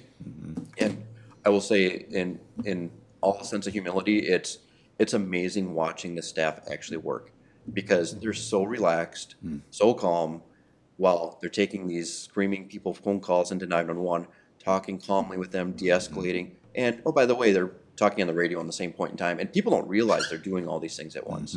So it's amazing to see that happen. It's an extremely difficult job. We actually require people who are interested in working for us to sit in the center before we will even interview them now, because we've had really great people who come in and say, I want to do this, it looked great on TV, and they get in and say, oh my God, there's no way I can do this. So yes, we're hiring. If you know somebody who can do about 4 things at once, please refer them. I don't know if you're eligible for the referral bonus now, but I can do Please 4 try. things at once, but I haven't mastered that one conversation yet. The dual So it's conversation. 2. That's amazing. So, anyway, and with that, Mr. Chair, I would make a motion to adopt resolution number 2022-110, proclaiming April 10th to the 16th, 2022 as National Public Safety Telecommuters Week in Scott County. Second. A motion and a second. Thank you for the presentation, and God bless those people over there for what they do. Yep. Dual conversations, I can hardly track one some days. And I can't imagine people talking in both ears and trying to keep it straight. That must take a specific gift that this boy doesn't have. So I appreciate those that do and that share that with our citizens. Thank you. But it's a rewarding career too, I'm guessing, right? I mean, you're helping save it lives. can be. too. I It mean, that's- is such a critical Yeah. point in our public safety system that, you know, there's certainly ups and downs when the phone call they're taking is from somebody talking about their spouse who's just died. Yeah. There's no reward there. No. But when they are taking a phone call of, you know, someone in labor, or somebody's saved because of the work that they do, or somebody's life gets a little bit better because they're able to calmly handle and prioritize and get the right resources going while maintaining their calm over the phone, it is really a rewarding job in those times. And how frustrating that must be to have 300 calls from pocket dials or butt dials. And you got to treat every one like it could be somebody having a stroke who can't talk. And you got to track them down, and it turns out they're all coming from the same concert or something. I guess as citizens, we should learn how to activate or deactivate the automatic 911 dialing on our phones, but still, that's got to be maddening for them, our 911 operators, to try to have to sort that out when all that's going on. And they handle it with great spirits. do. It's a testament to the quality and the type of people we have in there, Yeah. that they can understand what it is and have fun with recognizing that, yep, this is not a crisis. This is now Toby Keith or whoever's going to be there next year. Commissioner Beer, did you want one more comment? Yeah, one more. Well, first a PSA. I found out the hard way that the cup holders in those folding chairs that you slip your phone into. At the lakefront days? Yeah. I wasn't there at lakefront, but the Okay. fine sheriff in Florida called me back to remind me to not do that. So PSA, don't put your phones in the cup holders, unless you want to call these fine folks. But speaking of those fine folks, I just wanted to say thank you. That is a huge That's a big deal. That's like calling level stuff. And I always kind of like to pop in and talk to different departments, but that's one I don't because it's so peaceful and calm, and I don't want to upset that flow. I don't think I'd upset the flow, but you never know. But just a huge shout out and thank you to all those folks literally answering the call. So thank you. Thank you. I think we're fully informed and fully on board with your resolution. So members, let's vote. All in favor signify by aye. Aye. Opposed, the motion prevails, and the resolution is adopted. Congratulations and our heartfelt thanks to the team at the 911 Center. Thank you, Commissioners. Thank you for the support. Commissioner Rolwick is going to call him later and tell him thanks personally. On 911. Call 911. No, don't be doing that. Don't be doing that, John. Okay, we're going to have a video, I think a Zoom presentation now from our friends at Mosquito Control, where a few of us have had the privilege of serving on that board. Are they up yet, Tracy? Are they ready to go? Oh, I see Stephen. There he is, right there. Good morning, Stephen. Yeah, Welcome to the Scott County Board. We had a little excitement earlier. The fire alarm went off right after I signed into your meeting. So, Whoops. and it turned out it was a false alarm. But Okay. so I'm glad this presentation is near the end of your meeting, and it looks like I can share my screen. So I'm just going to go ahead and try that Yep. if I can. Stephen, hold on just a moment. How is the audio? Okay. He's a little quiet on my screen, but is everybody picking up the audio okay? Maybe you just need to point your voice at wherever your microphone is on your desktop there, Stephen. I'll get closer to the computer. Yep, that's a little better. Thank you. Okay, go ahead.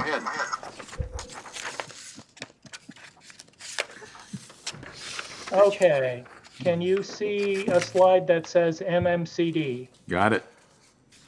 Good. Then I've got a brief presentation for you this morning, and it's a culmination of a many-year quest, basically, just to, I don't want to say fix problems at Mosquito Control, but come up with a way to live within our resources and be able to deliver all the services that we wanted to.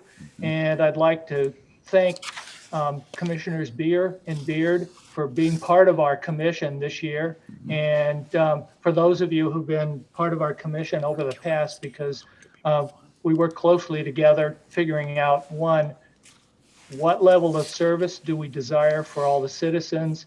And then how do we make it reality?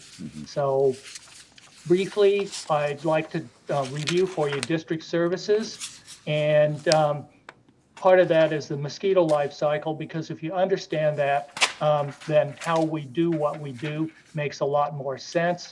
Even though we're called the Mosquito Control District, we provide services other than mosquito control. Then I'll go into a little bit of history. What was last year like? Because that leads into the story of what has been going on the past few years and how that leads into a great story for 2022. 2022 is going to be a great year this year for us. A lot of upsetting things going on in the world right now, and makes me feel good that we've got a good story to tell. So Mosquito Control delivers comprehensive mosquito control, and part of that is mosquito-borne disease suppression, but there are also mosquitoes that just prevent people from being able to enjoy their lives. You want to be able to shoot hoops or have a barbecue without being chewed up alive. That's a major part of why mosquito control was created. We do a lot of public education about mosquitoes, and I'll give you a contact later to our public education department, because there are a lot of things people can do to help themselves, and in concert with us, together we can make life better for everybody. In the 1980s, we were legislatively mandated to control ticks.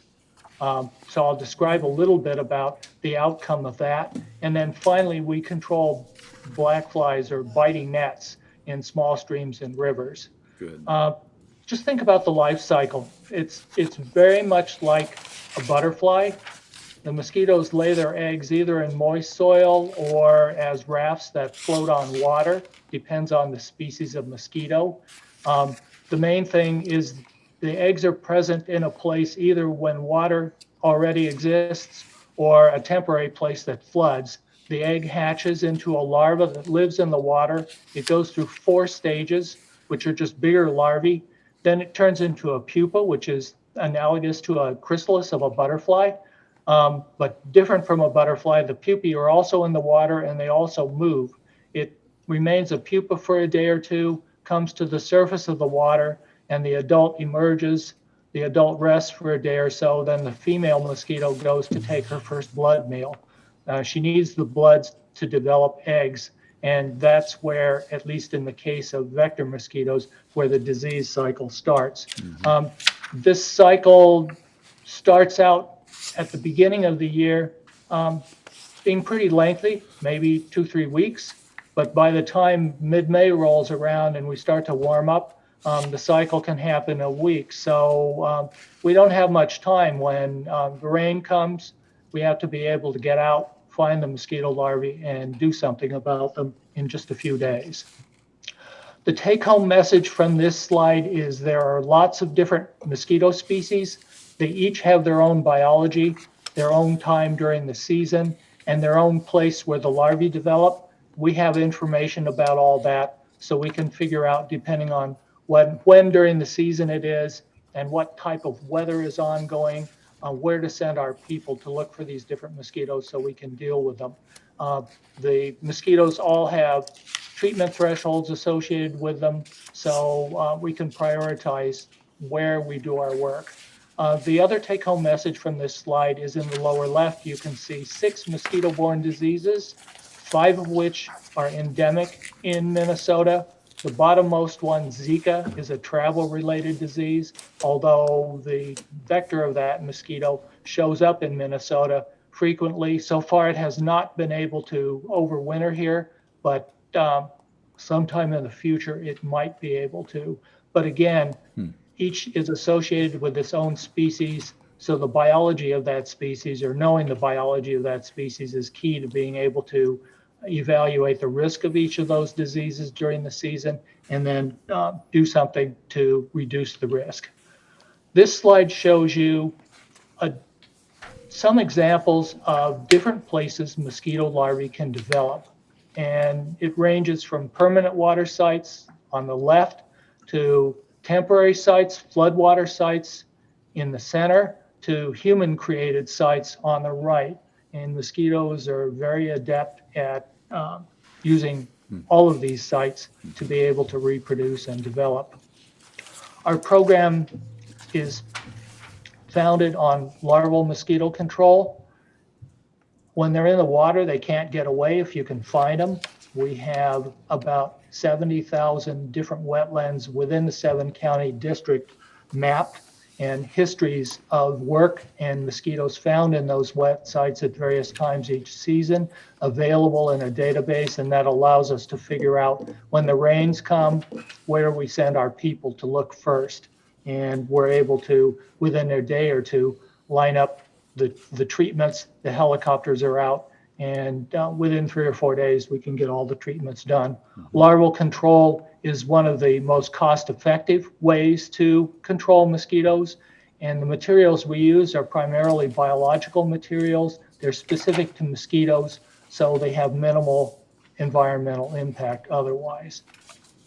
You can't get everything all of the time, and the district doesn't, well, we're not involved in eradicating mosquitoes. We're involved in keeping the number of mosquitoes as low as possible so that people can enjoy their life. And larval control does that most of the time. However, there are places where larval control can't completely do that. We augment it with adult control. There are 2 types of adult control. One in the upper right is called a backpack treatment, and that's a small scale treatment. Mosquitoes rest in vegetation during the day. They're very desiccation sensitive. And if you treat the places where they rest, you can effectively control them in a small area. And you can control them for quite a bit of time. The mosquito, since the treatments are small, there's minimal non-target impact. On the lower right, you can see a truck with a sprayer. Those types of treatments use a very small amount of insecticide. It's about 1/10,000th of a pound of active per acre. The sprayer creates small droplets that float through the air. The treatment is made usually at dusk. Within 2 hours of sunset, that's when many mosquitoes are most active. The spray impacts the mosquito. It does its job. The materials we use typically degrade within hours, which is useful for no lasting environmental effect. But if there are a lot of mosquitoes, you may have to come and repeat the treatment because the effect might not last. This is an example of a tool on our website that anybody in the 7-county metro area can use. You can go to our website, and which is mmcd.org. If you go to the front page, you'll see a mapping selection. You go through it, and it will allow you to put your address in. If you live within the 7-county metro, it will pull up a map that shows where you live and shows you all the wetlands around where you live. If you select each of those wetlands, it can tell you what has been done in those wetlands. Have they been inspected? What mosquitoes were found? Have they been treated? And if they were treated, what were they treated with and when? So a lot of people call us about, well, I saw your people in my behind my house last week. What was going on? Now, any time of the day or night, folks can use this tool to answer all those questions themselves. So our public affairs manager has done a great job with our website. It was revamped 3 years ago. This tool has been added. There are lots of other tools as well, but this is one that, well, whenever I get a phone call, a lot of times I'll go to the website, get the address of the person, pull up the map, and then I can answer their questions faster.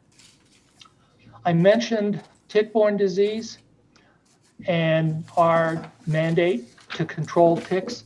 There is no cost-effective, environmentally safe method of controlling ticks. There are small area methods that would work, but they would be so expensive that we couldn't apply them district-wide. There's a lot of research going on to try to figure out how to do this, but until somebody comes up with a product or a tool that can achieve this, we will use our current method, which is it's focusing on what is our ultimate gain.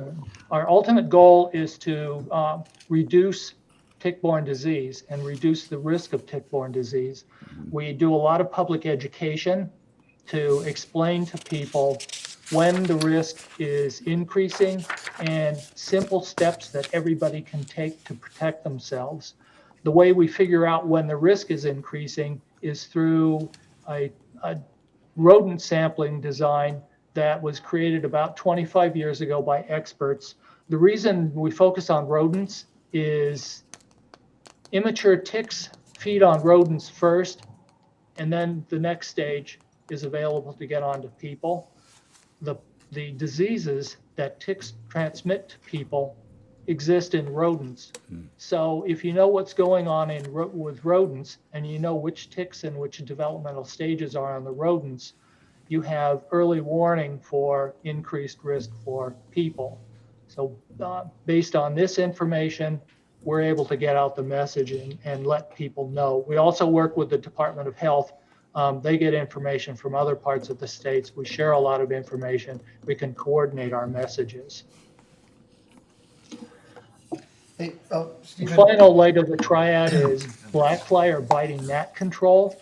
And black flies are blood feeding flies. Again, it's only the female that feeds on blood because she needs a blood meal to develop eggs. They don't transmit disease in the metro area. They do in other parts of the world. However, they're pretty nasty. Taxonomically, they're closely related to mosquitoes, which means that a different formulation of the same biological we use to control mosquito larvae, we can use to control black fly larvae. Black fly larvae are in small streams early in the season and then in the large rivers all season. On the lower right, you can see one of our technicians applying liquid BTI to a river for a blackfly larval treatment. We have ways to sample the blackfly abundance in all these areas and treatment thresholds met. So we can try to keep the blackflies as tolerable as possible. One big story of the last few years has been a formerly rare species of blackfly that readily bites people has become much more common, and slowly but surely we've been able to add that to our treatment permit. We do our treatments for blackflies under a permit from the Department of Natural Resources, and it's because of the organisms in small streams and large rivers that they're responsible for preserving. So we work together with them to conduct the treatments, make sure it doesn't hurt anything else.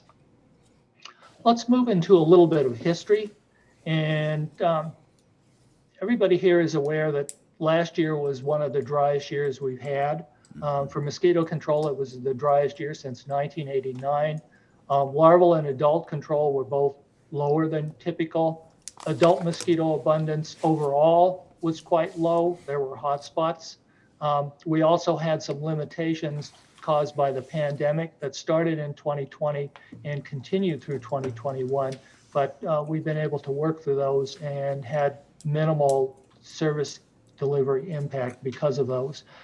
Maybe an easy example to see the difference between 2021 and earlier years is to look at, I apologize for a lot of numbers at the bottom of the slide, but if you go to the top row of those numbers, where on the left it says acres of larval control, and you'll see the years 2016 through 2021.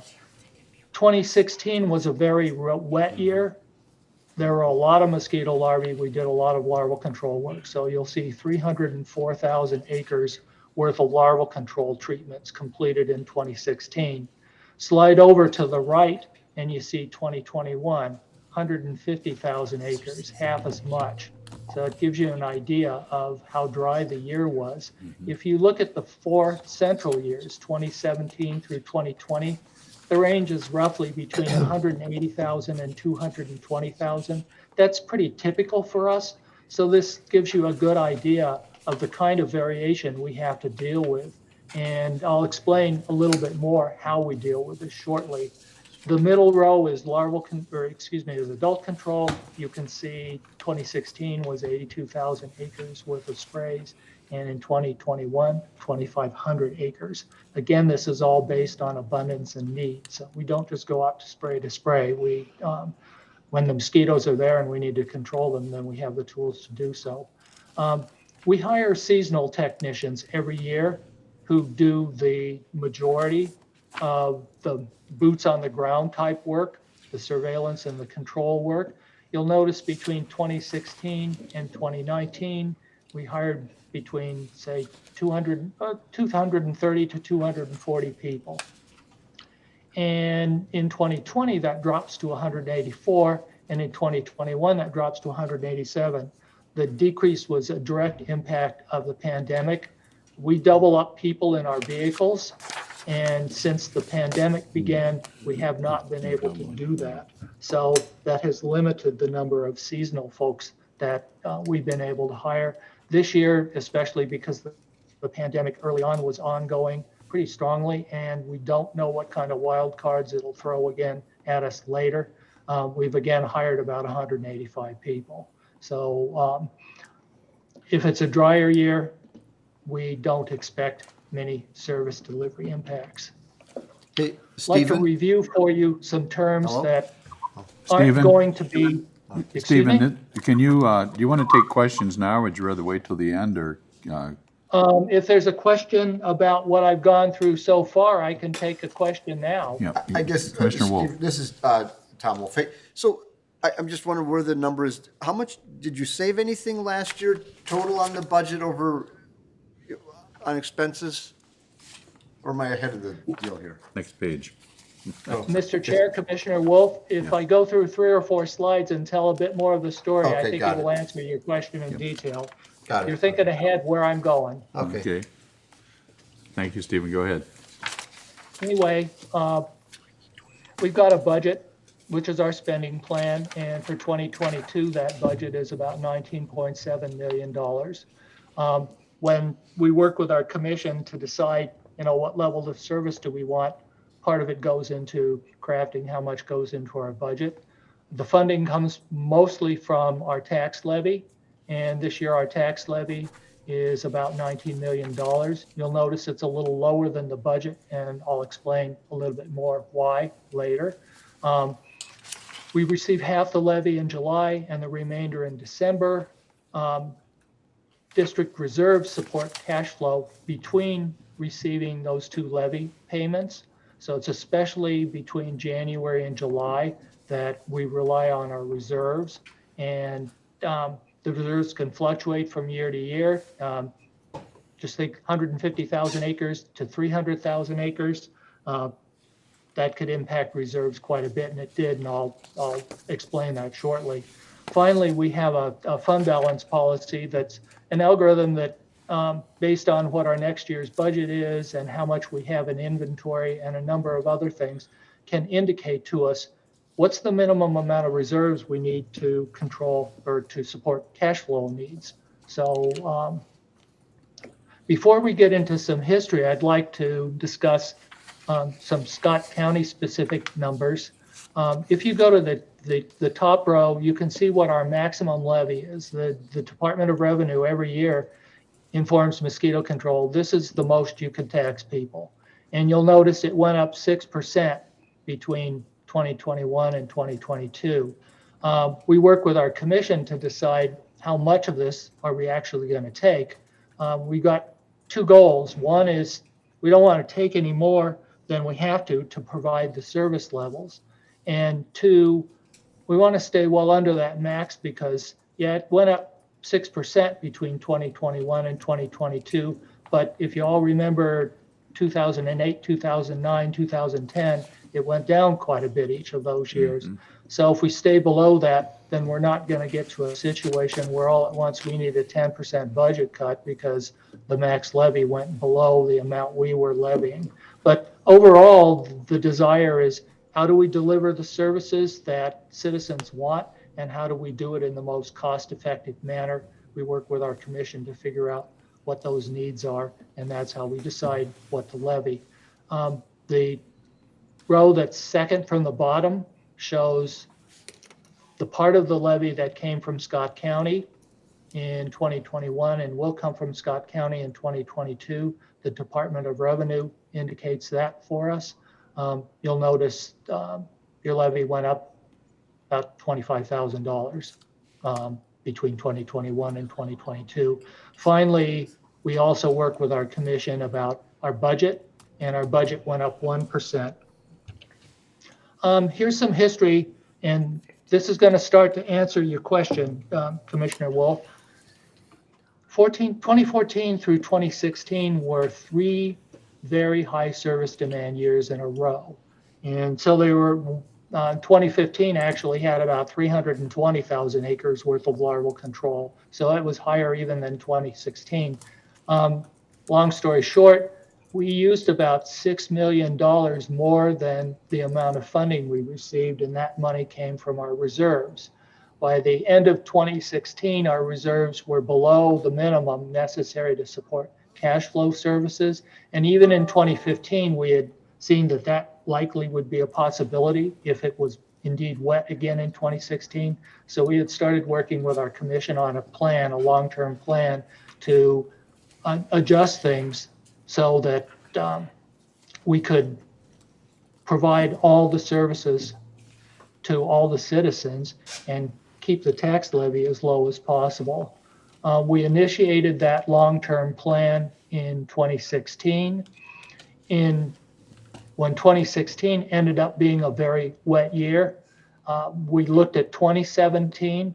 We also looked at the budget and the levy that had been approved for 2017. The budget was $1.2 million higher than the levy for 2017. So we determined we're going to live within our means. We're going to spend no more than the levy. So we figured, how could we save $1.2 million? And I'll show you a map shortly that is pretty graphical indication of what we did. We continued that in 2018 and 2019, and actually are still continuing that plan. The long-term plan had 3 goals. The first was to restore our reserves. The second was to restore all the services cut in 2017.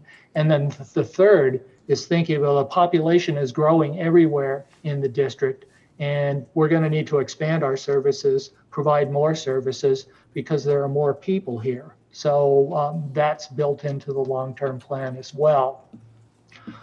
This pair of maps illustrates the impact of the cuts in 2017. If you look at the map on the left, you'll see the 7 counties that comprise the district. You'll also, hopefully you can see a gray area within the 7 counties.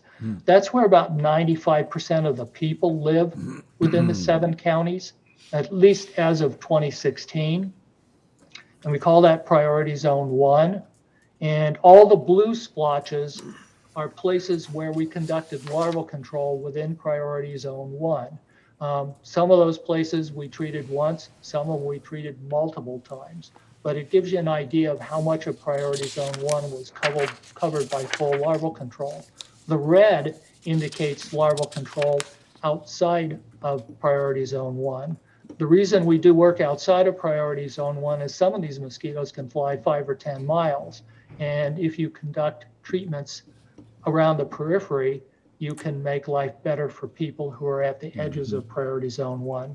You'll also notice that some places in the map have a lot more blue or red splotches than other places, and a lot of that is indicative of how many wetlands are in each square mile. Some places have a lot more wetlands of the type that support mosquito control or mosquito development and others than hence warrant mosquito control.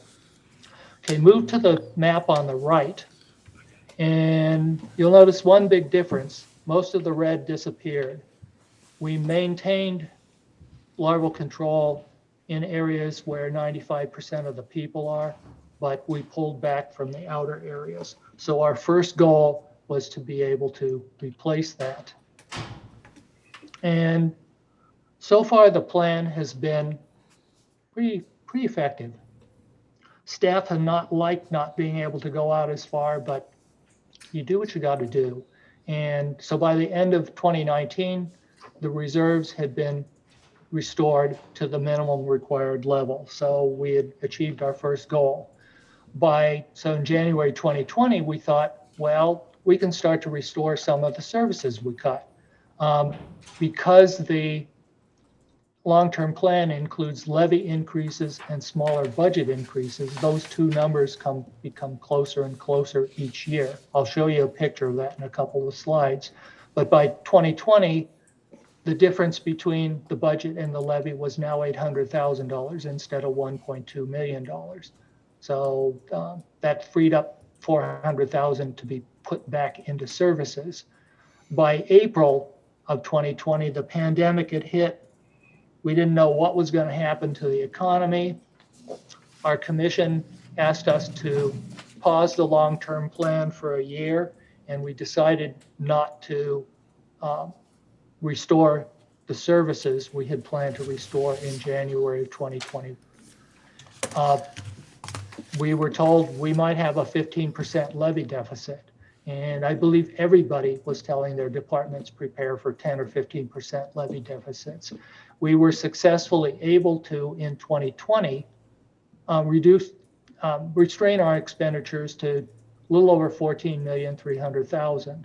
And that was out of a budget that was in the $18 million range, and the levy that was in the $17 million range. So we were able to save quite a bit of money, figuring that we probably wouldn't get all the levies. Well, we got lucky, and the deficit largely did not occur, so the savings went into our reserves.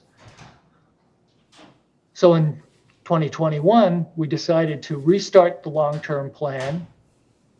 That put us at a stage where we were essentially the same as the year before in January 2020. So we did restore $400,000 worth of services in 2021 and restarted the long-term plan in 2021 with a 2% levy increase in 2022 and a 1% budget increase in 2022. This is the picture I talked about earlier that shows you the difference between the budget and the levy.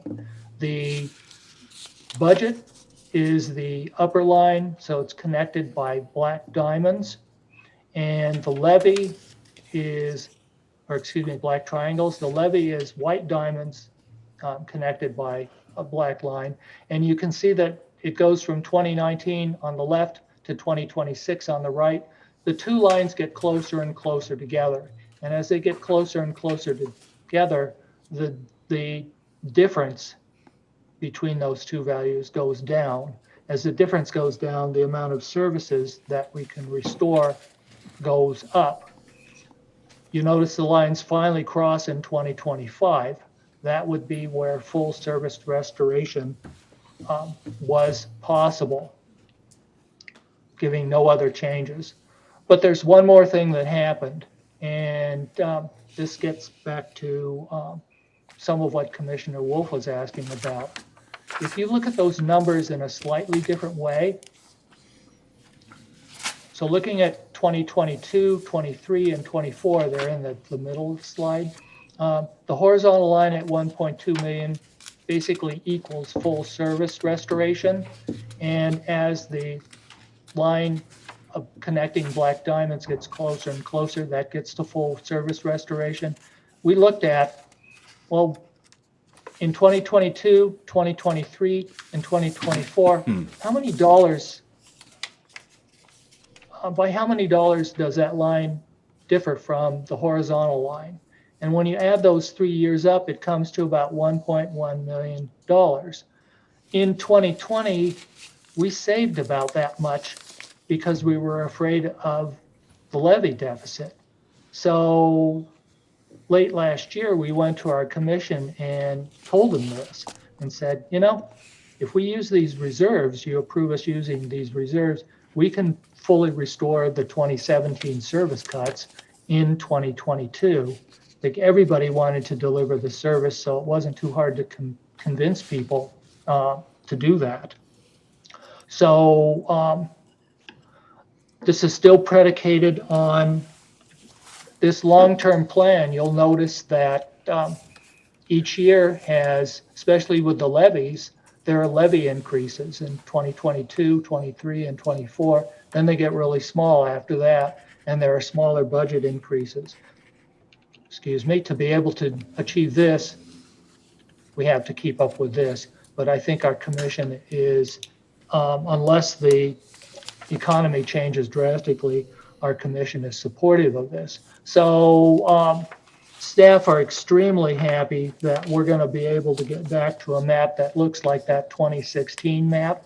And we should be able to have helicopters out as far as we used to again. I don't know, I hope I haven't taken too much of my time.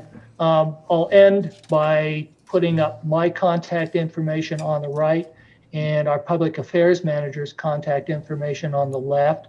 Alex has joined us 3 years ago when the previous incumbent retired and has really beefed up our public outreach and our web. So if you have any questions about the website, Alex is part of this meeting as well. I probably pass those questions to him. Other than that, if you've got any questions, I will do my best to answer them.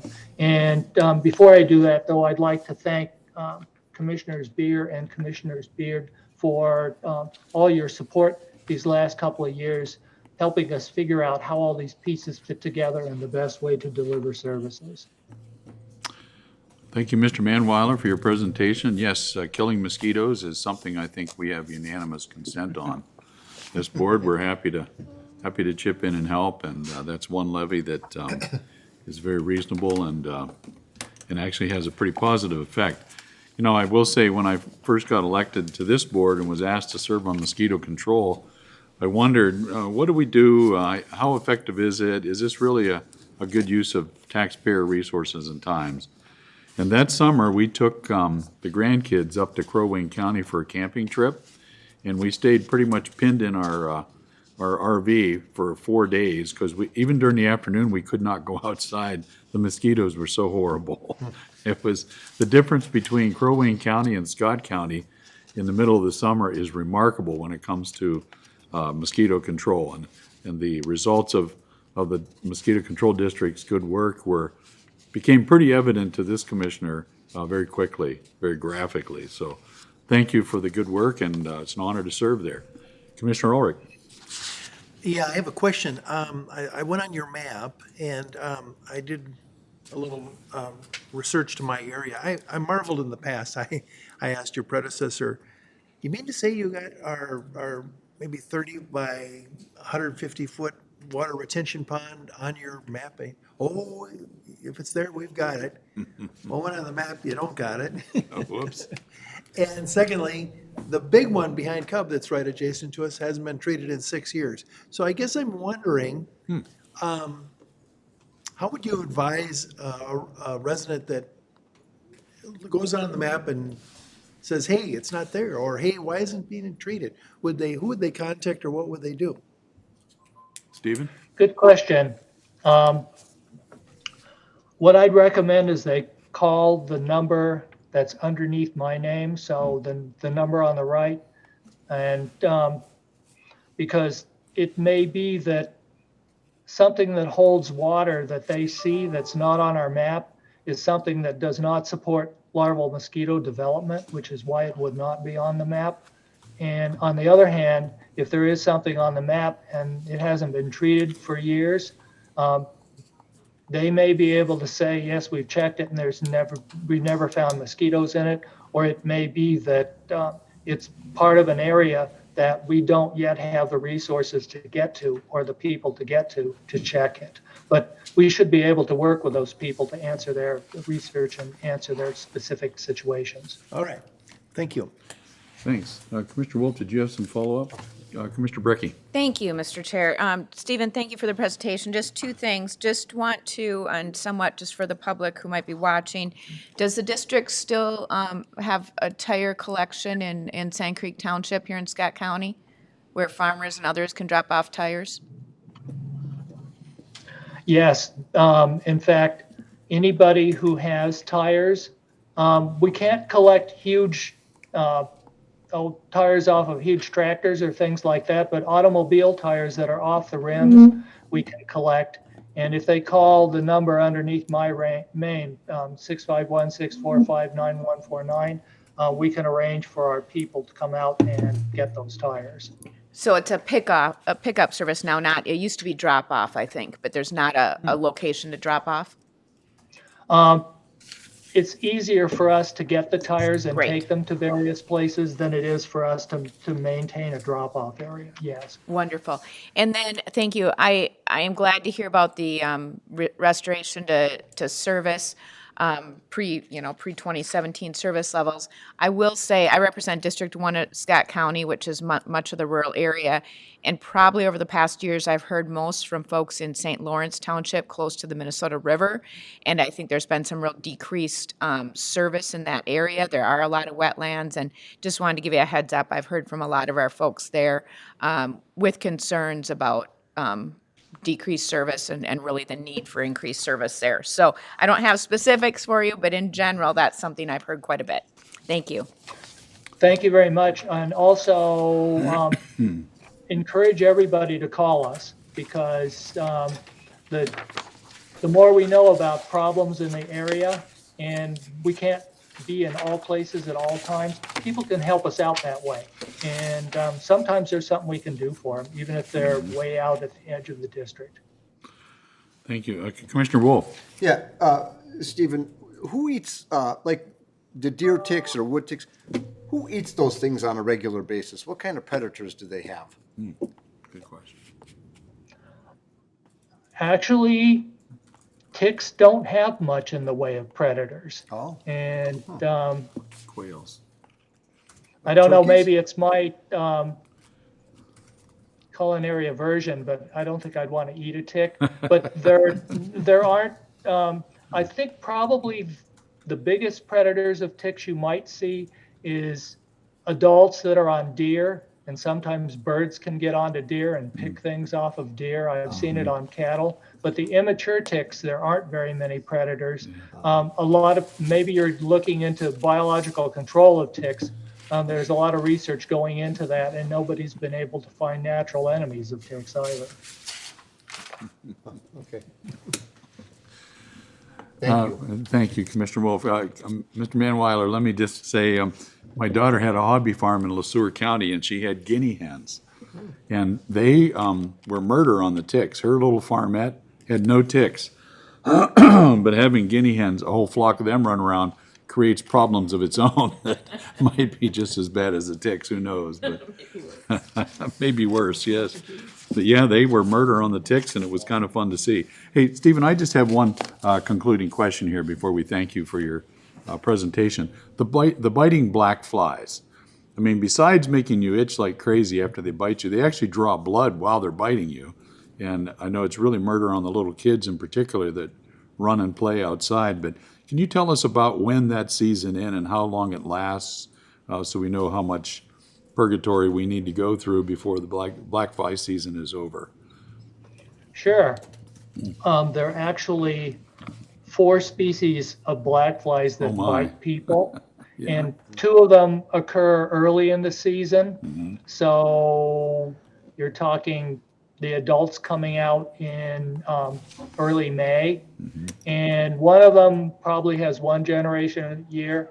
The other one, which is that formerly rare one that I talked about, that's become problematic since 2018, that one, it looks like, has at least 2 generations. Oh, boy. And those are primarily in small streams.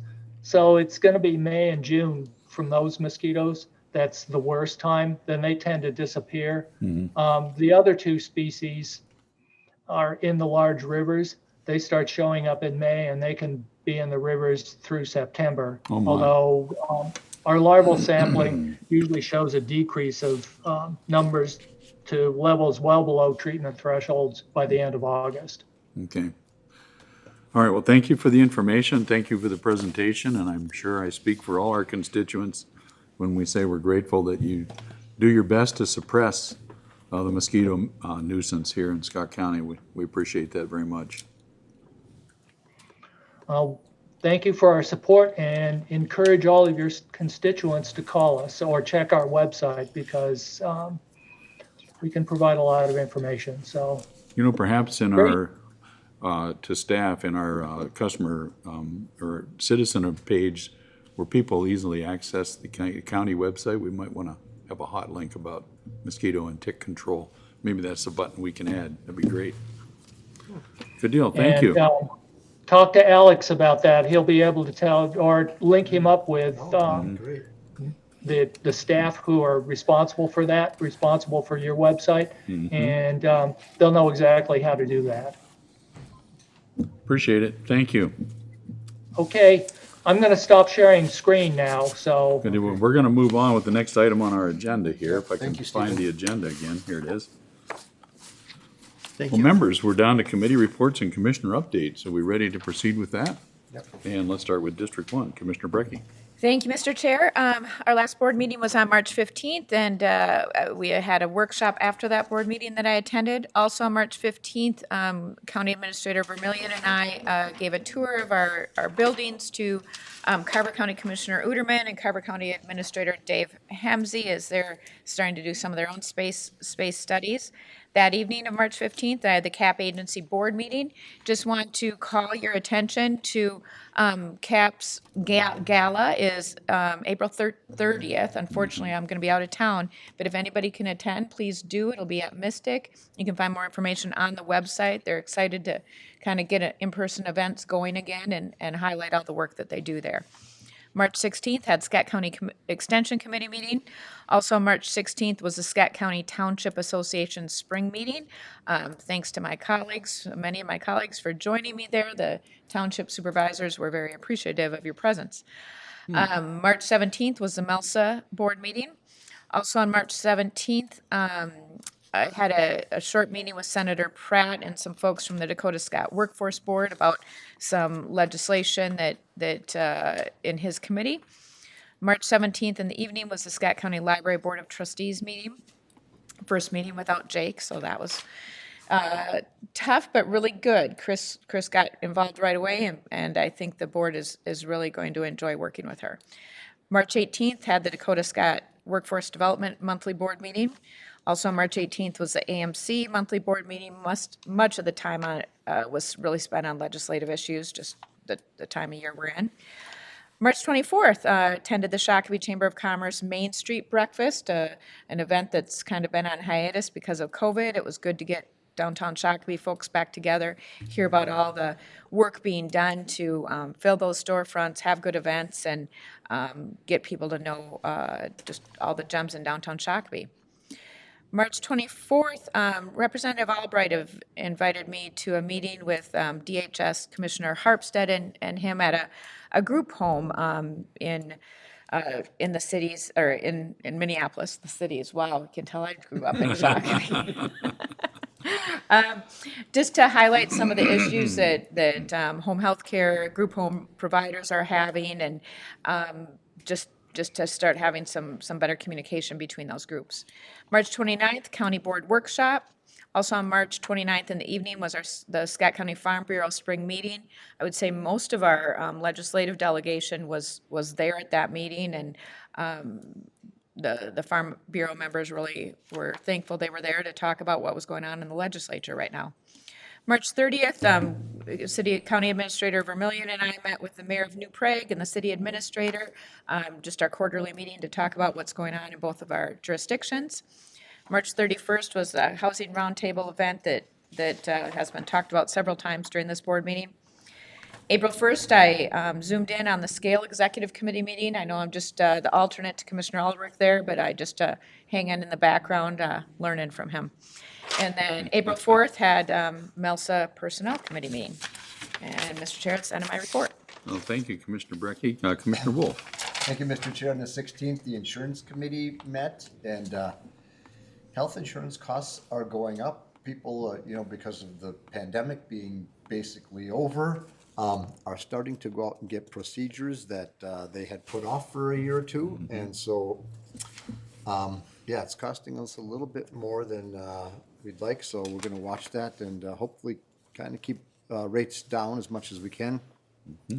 On that night, on the 16th, the township of Scott County, the 10 remaining townships, we met, and yeah, it was very nice to see so many commissioners there that evening. I believe they were pretty appreciative of that. So on the 21st, Credit River met. We got a presentation about County Road 27 and the timeline there from Jake Bulk. Very nice. They're going to try to keep that open, even if it's just gravel. Because it's tough to shut down an artery like that with all the homes. So, but I'm hoping, here in 5 months, I think it might be open by then. So that'd be very nice. Anyhow, then that night, the townships met. Brad Davis and a few others put on a presentation about permitting and things going on at the township with the planning and zoning. On the 22nd, chair, vice chair. On the 24th, we had Elko New Market at their twice monthly meeting. They still are in contention for a nice business out there. They also approved the Quick Trip out there. So look for that to be built out in the next year or so here on out by County Road 2 and the 91 area close to the racetrack and the post office. So that'd be, the people out there are really looking forward to that. So then on the 29th, we had the workshop. On the 30th, there was a broadband Zoom with Perry Mulcrone set that up. We had actually some senators on there, United States senators, a couple of them on there. Broadband's almost like the electricity of the 1930s. I think it's, and I don't think I'm alone in this, that one of the things when you put down your house for sale, one of the disclosures is going to be, do you have reliable internet and broadband? And I bought a cabin and it does not have broadband, and I tell you, my kids don't like that. So, anyhow, that's coming along. They're putting money into that, which is a great thing. On the 31st, the Dean Lakes, with the homelessness roundtable. And then last night, the 4th, Prior Lake had their meeting, a short meeting. Credit River had their meeting, and Cedar Lake had a meeting. One topic at Cedar Lake was they're trying to do out at St. Patrick's. They have a ballpark that's been there for 100 years. We've approved the lights for that, and but now they want to redo the whole dugout and maybe some of the parking. And a lot of the things they're running into is the disabilities things and the costs and the engineering associated with that. And that's and they're trying to raise the money for that, and it's a lot of money. And so they asked if I would talk to the county folks and see if we could help out with some of those costs or whatever, or see what we can do there. So anyhow. Mr. Chair, Commissioner Wolf, does the township own that ball field? Is there an association I think who owns it's it? an association. Yeah, I think that's important for us to know. Yeah, yeah, Okay. and yeah, it is. And so, Thank you. but part of the problem with it is, if they come in there and they do it and they give some money to help the township, whatever, and well, then, every year then there's more audit dollars. It's going to be like $6 or $8 or whatever $1,000 for auditing, and so the township representative supervisor like, well, geez, that's going to cost $2 or $3 or $5 per resident, to pay for that. So it would be a nice thing. Ball fields are nice. Otherwise, one of the things I said was it's nice you guys don't have ballparks, but your residents' kids go to New Prague to play ball or to Lakeville or wherever else that they're paying for. So parks are a nice thing. They keep kids out of trouble. They keep them busy, keep them off their phones. And so I support it. Whether it's a soccer field, baseball, football, I think you get your money's worth out of it. So that is my report. Thank you. Thank you, Commissioner Wolf. Yes, small-town baseball is an American icon. Yep. Commissioner Beer. Thank you very much. On the 15th, at a post-board workshop, 16th extension, we were back in person. It was a nice feel. And later that night, also as mentioned, the Scott County Township meeting. It was great to see us all there. I was always under the impression that unless it was noticed, could only have 2 commissioners there. So it was nice to see that we crashed through that ceiling.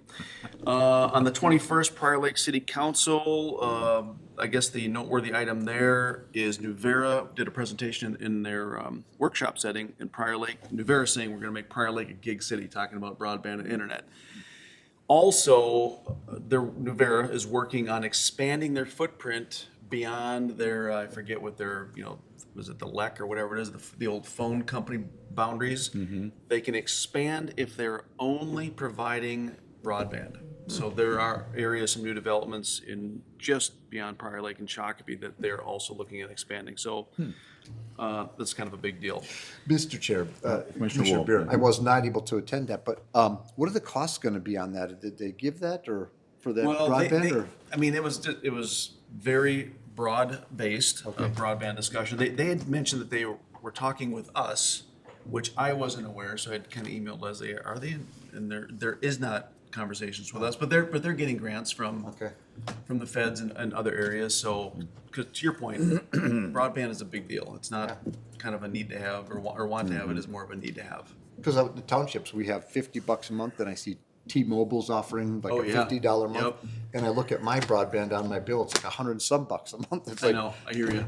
I tell my wife, we're gonna make a change. She's like, well, but we have 700 passwords, all associated with the emails to whatever, the Integra, Nuvera, whatever. So anyhow. Look, they did have some conceptual numbers of what it would cost, and they were kind of the normal ones that we all see based on speeds. But having that as a gig city is a big deal. Yeah. Having that kind of speed, lighten the fiber.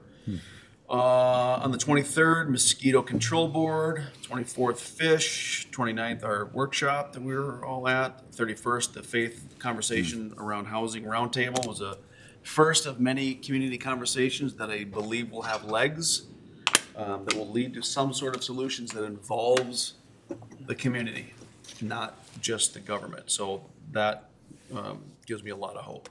On the 1st, and this was not an April Fool's move, I popped in to see Councilor Lehman in Shakopee and had a conversation.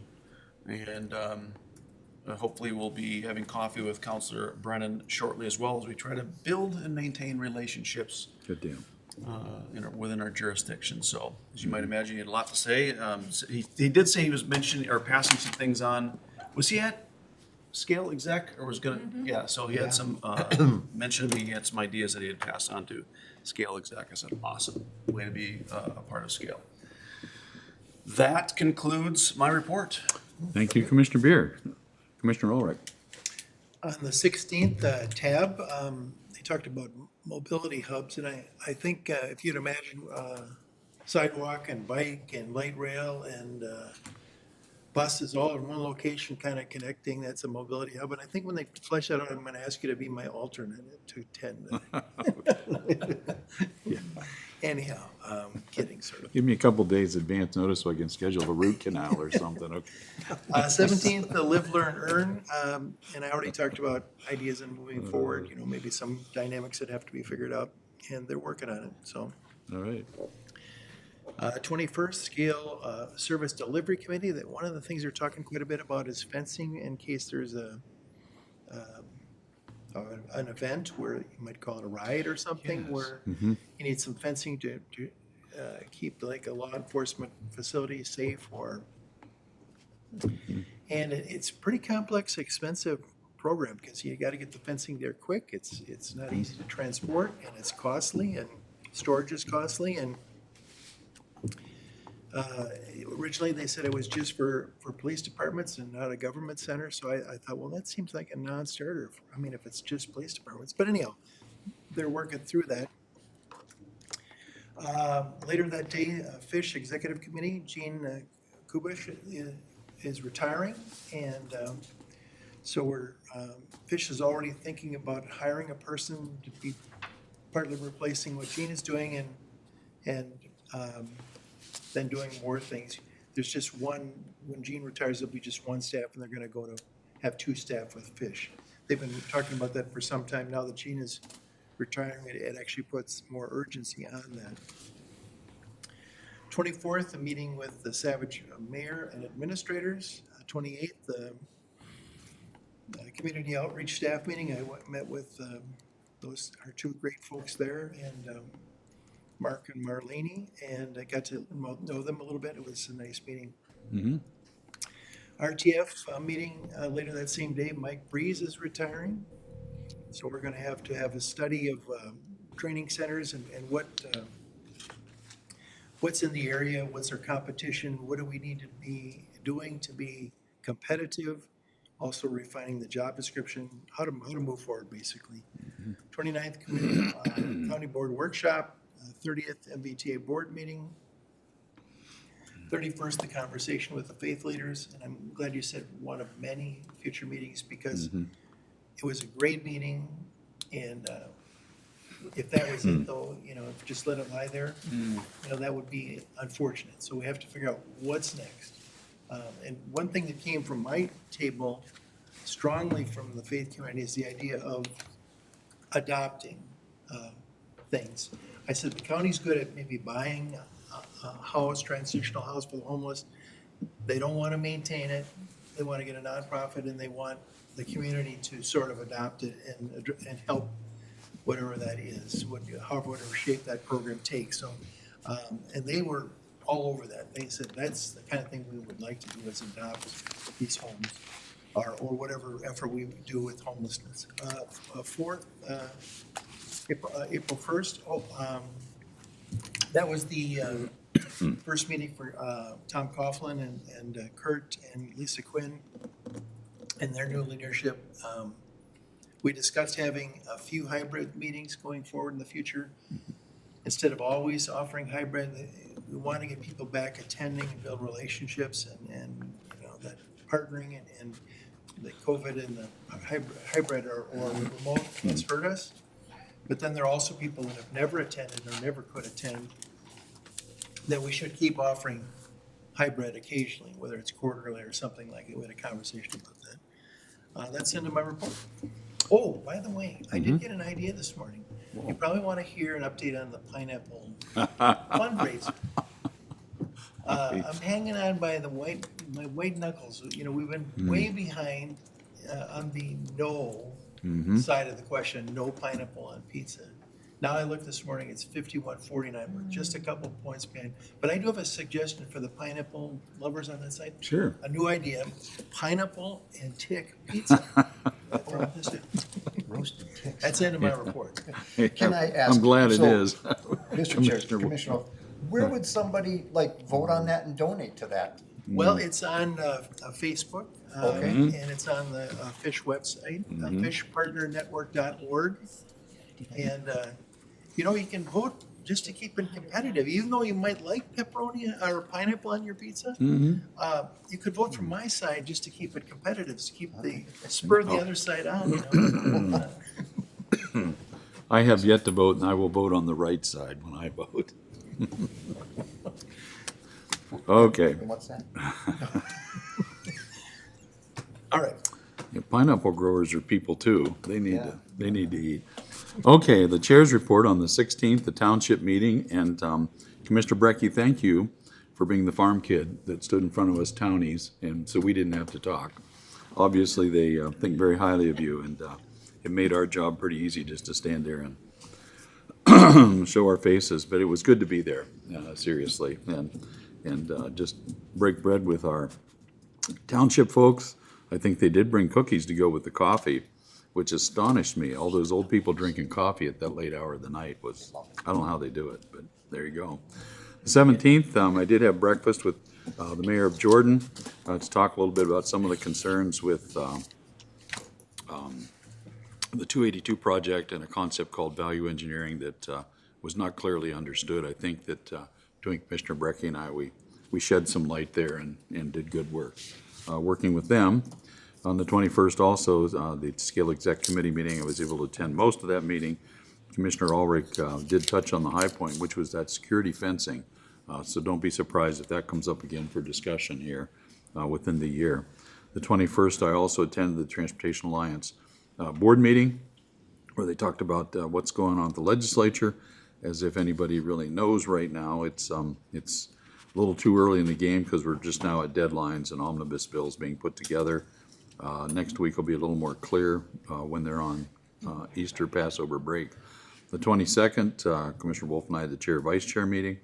The 23rd, as Commissioner Beer mentioned, the mosquito control meeting.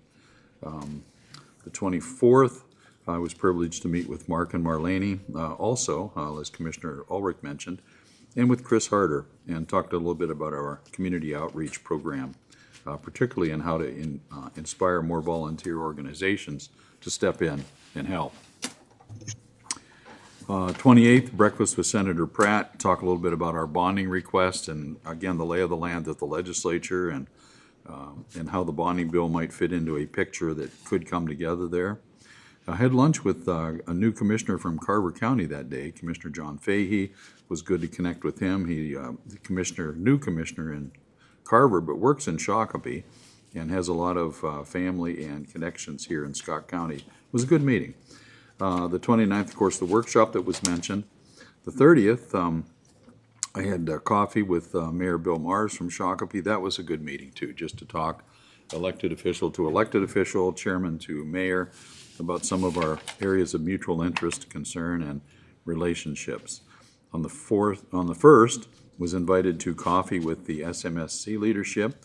The Secretary Treasurer, Rebecca Crooks Stratton, hosted us that morning. We were able to talk about several things. And are you going to touch on that in your update in just a minute? I certainly can. Okay, then I won't, because it was, there's some intense stuff we need to talk about, some important things. And on the 4th, yesterday, the Transportation Alliance Legislative Committee update. Again, the commission, the bonding or the omnibus bills for transportation in particular are out in the House and the Senate. I'm sure you'd be shocked to hear they are quite a bit different. And so I'm thinking they're probably aiming at a conference committee, and we'll see how those things unfold. That's my report. Administrator Vermillion, you have an update for us, which will probably touch also on the coffee with the SMSC friends. Thank you, Mr. Chairman. First off, just an update on the Credit River and the cleanup day. They are going to partner again with Savage. They aren't Okay. ready to host it quite yet, so they will continue to partner with Savage, which they have historically done. Two, just Commissioner Ulrich mentioned the fence update. Scale had evaluated that a little over a year ago on its own and came to the conclusion that it was too much to try to do on our own. We have submitted our measurements for the law enforcement center and our government center complex because they would consider them related since they're next to one another. And we will hear back. This is a metro collaborative that is broader. It's a metro collaborative where we could actually get it quickly and get it set up. It involves the law enforcement end as well as the public works end to be able to install and do this quickly with some training days annually even as well. So it is something that Scale Services is looking at and talking about. The Live, Learn, Earn LLE, we have had some discussions at the staff level, and we believe that Marlene potentially could help do some of that coordination. It would be very good. It fits right into the role of a community engagement officer and outreach, and how could they provide some of that coordination.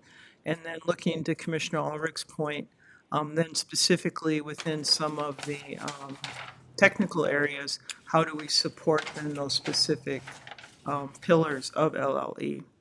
And then finally, I think Michael is sitting out there. I just have an update on the total calls regarding the property valuations that were sent out. Last week, there was 644 and about 276 resulting in an appeal. This week, it's 788 as of Monday, so it climbed about 140 more. They have closed 519 of those. And then about 269 open items and an appeal. And then again, Michael is presenting at Scale Friday morning. I know he has gone at least to one township and one city and made presentations as well when they've requested. So I don't know, Michael, if you have anything you want to add to that? Michael, welcome. Good to see you this morning. Thank you, Mr. Chair and members of the board. We are up to about 788, as Leslie said, and just to give you some context, that's about what we usually expect for a full year. We've had some years that were less than that and some more, and I think going back to 2011, I think is as far as I can reach.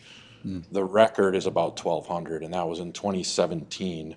So we're still on pace to surpass that by the time we're all said and done. We're about 3 weeks after mailing, so the first 2 weeks we had 644, and then we added about 140 after that. And so the 519 that are closed that Leslie mentioned, those aren't all appeals. That's, out of all the calls that we've taken, and a lot of these people are very reasonable. We were expecting a lot more angst and some emotions, and the property owners have been very understanding of what's going on in the market. A lot of these calls, on the initial contact, appraisers are bringing up GIS, telling them, hey, did you know Mr. Smith sold across the street for X and down on the corner, and just giving them examples right on the phone. And yeah, they're a little surprised when they hear some of those sale numbers. And so the open items just mean that there's some sort of follow-up. Maybe they were going to send us an appraisal or some information that they had. And so not all of those will become full-blown appeals either. So, and if you have any questions, I'd be happy to try to answer those. Okay. Mr. Chair, Mr. Wolf. Michael, so of those closed, how many did you say were like at or below where you had them assessed or valued at?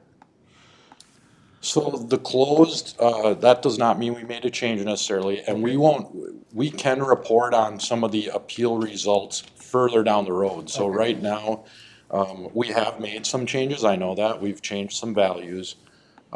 The rate of change has not been more or less than I would say in previous years at this time.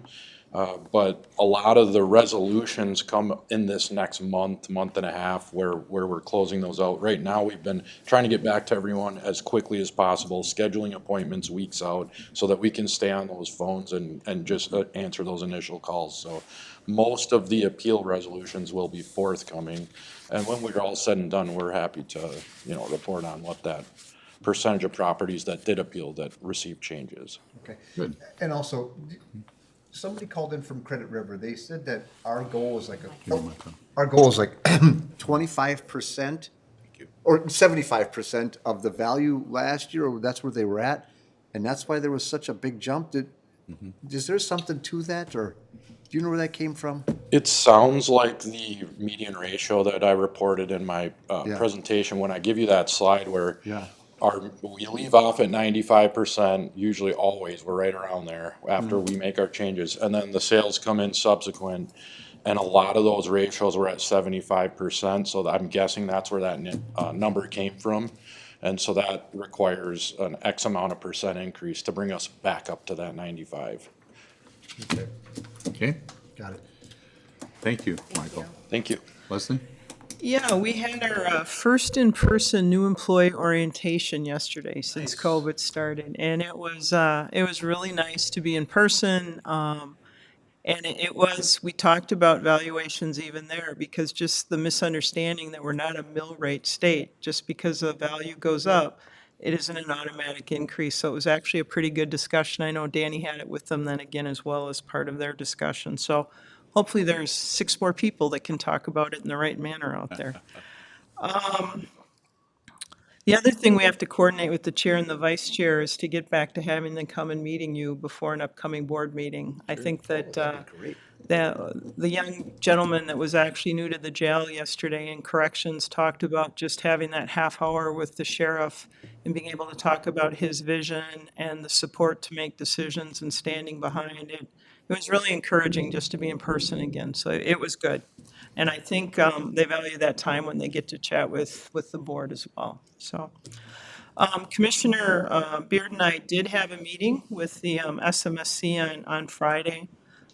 We talked about the upcoming County Highway 17 project. The County Highway 42 one kind of brought up this issue of cost sharing in the policy. And so we have a meeting already set that Tony has set for April 28th. To talk about County Highway 17, which is still several years out, but as the project is under planning, expectations for cost sharing and what type of road. They were really clear that they don't have a plan for trust acquisition, really in certain areas. Quite often it's their approach by people. And if the price is right, they will work and negotiate with some of those folks. So part of our concern was how do we model County Highway 17 if they're looking at acquiring a big chunk of that land to the west? What does that look like? How does that impact? And so that'll be part of that discussion on the 28th. They are completely renovating McKenna Road from County Highway 16 to County Highway 42. From Barron's to the north, it actually will be a reconstruction. From Barron's to the south, it'll be a significant mill and overlay, but that work is being done at the cost of the SMSC this summer. That is a public road that's owned by the cities. That's been an IWIG discussion in the past, as it's very important that it connects some significant apartment population, the church, the safe haven that is there, and that it also is an option if there's issues on either 83 or 21 for the public to be able to use that road, and why it remains a public road. The bison are either coming later this fall or early next spring. It's a herd of about, I think it's 25 or 28. They will be on the land between County Highway 16, County Highway 83, and McKenna Road, real near the Orf, as they continue to work and shut down those operations. But they have a partnership with the University of Minnesota and the Minnesota Zoo that was just being finalized. And so as this moves forward, we're committed to working with them with some pullouts off of County Highway 83 and 16, because we know people are going to stop and want to look at these bison. And so we don't want them stopping on the road and creating some traffic issues there. And so as soon as this work is completed, Steve Albrecht and Tony will begin work to take a look at that. They did talk about the timing of a few trust parcels north of County Highway 42 that will probably occur here over the course of the next year or so.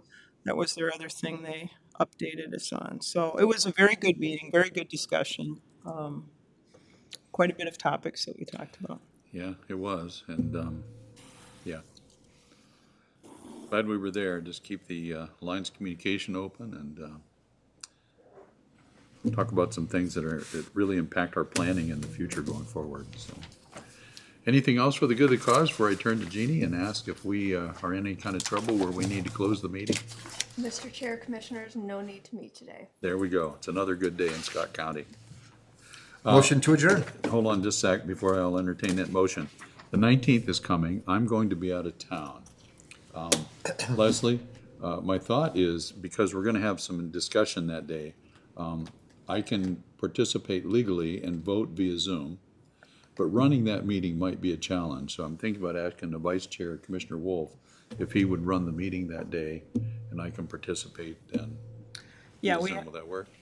I will defer to Jeannie, but I think we have to advertise the meeting a little bit differently for you as well, where you'll be for the meeting, I believe. In case any Shakopeans want to show up and participate with me. They can show up at your house, right? Is Yep. that? Well, wherever I am, Yeah. yeah, The door unlocked. we will. We actually have an option because there's still the technical pandemic. Okay. We could use that Okay. as the alternative. If you want to go back to using the general requirements of being in public, yes, then we'd have to talk about how we're going to advertise that to make sure you're in a public place when you're doing that. Certainly. Well, I would welcome any Shakopeans who might be around Central Florida to stop by and participate in the meeting, but if the pandemic rule is still in play, we can just go with that and make it, I think, as we have been the last 2 years. That work? It's still technically a pandemic as far as the, CDC and the World Health WHO is Organization. concerned. Yeah. So with that determination, we can make the decision that it's not possible to have the meeting here. Okay. Well, just so we're all understanding and Okay. all on the same page, but I will ask you, Commissioner Wolf, Vice Chair, if you would sit here and run the gavel. Remember, Keep it's the 3. consent short. Keep the consent, yeah, there you go. 3 opens the meeting, 1 closes the meeting. That's what Masons. Hold on.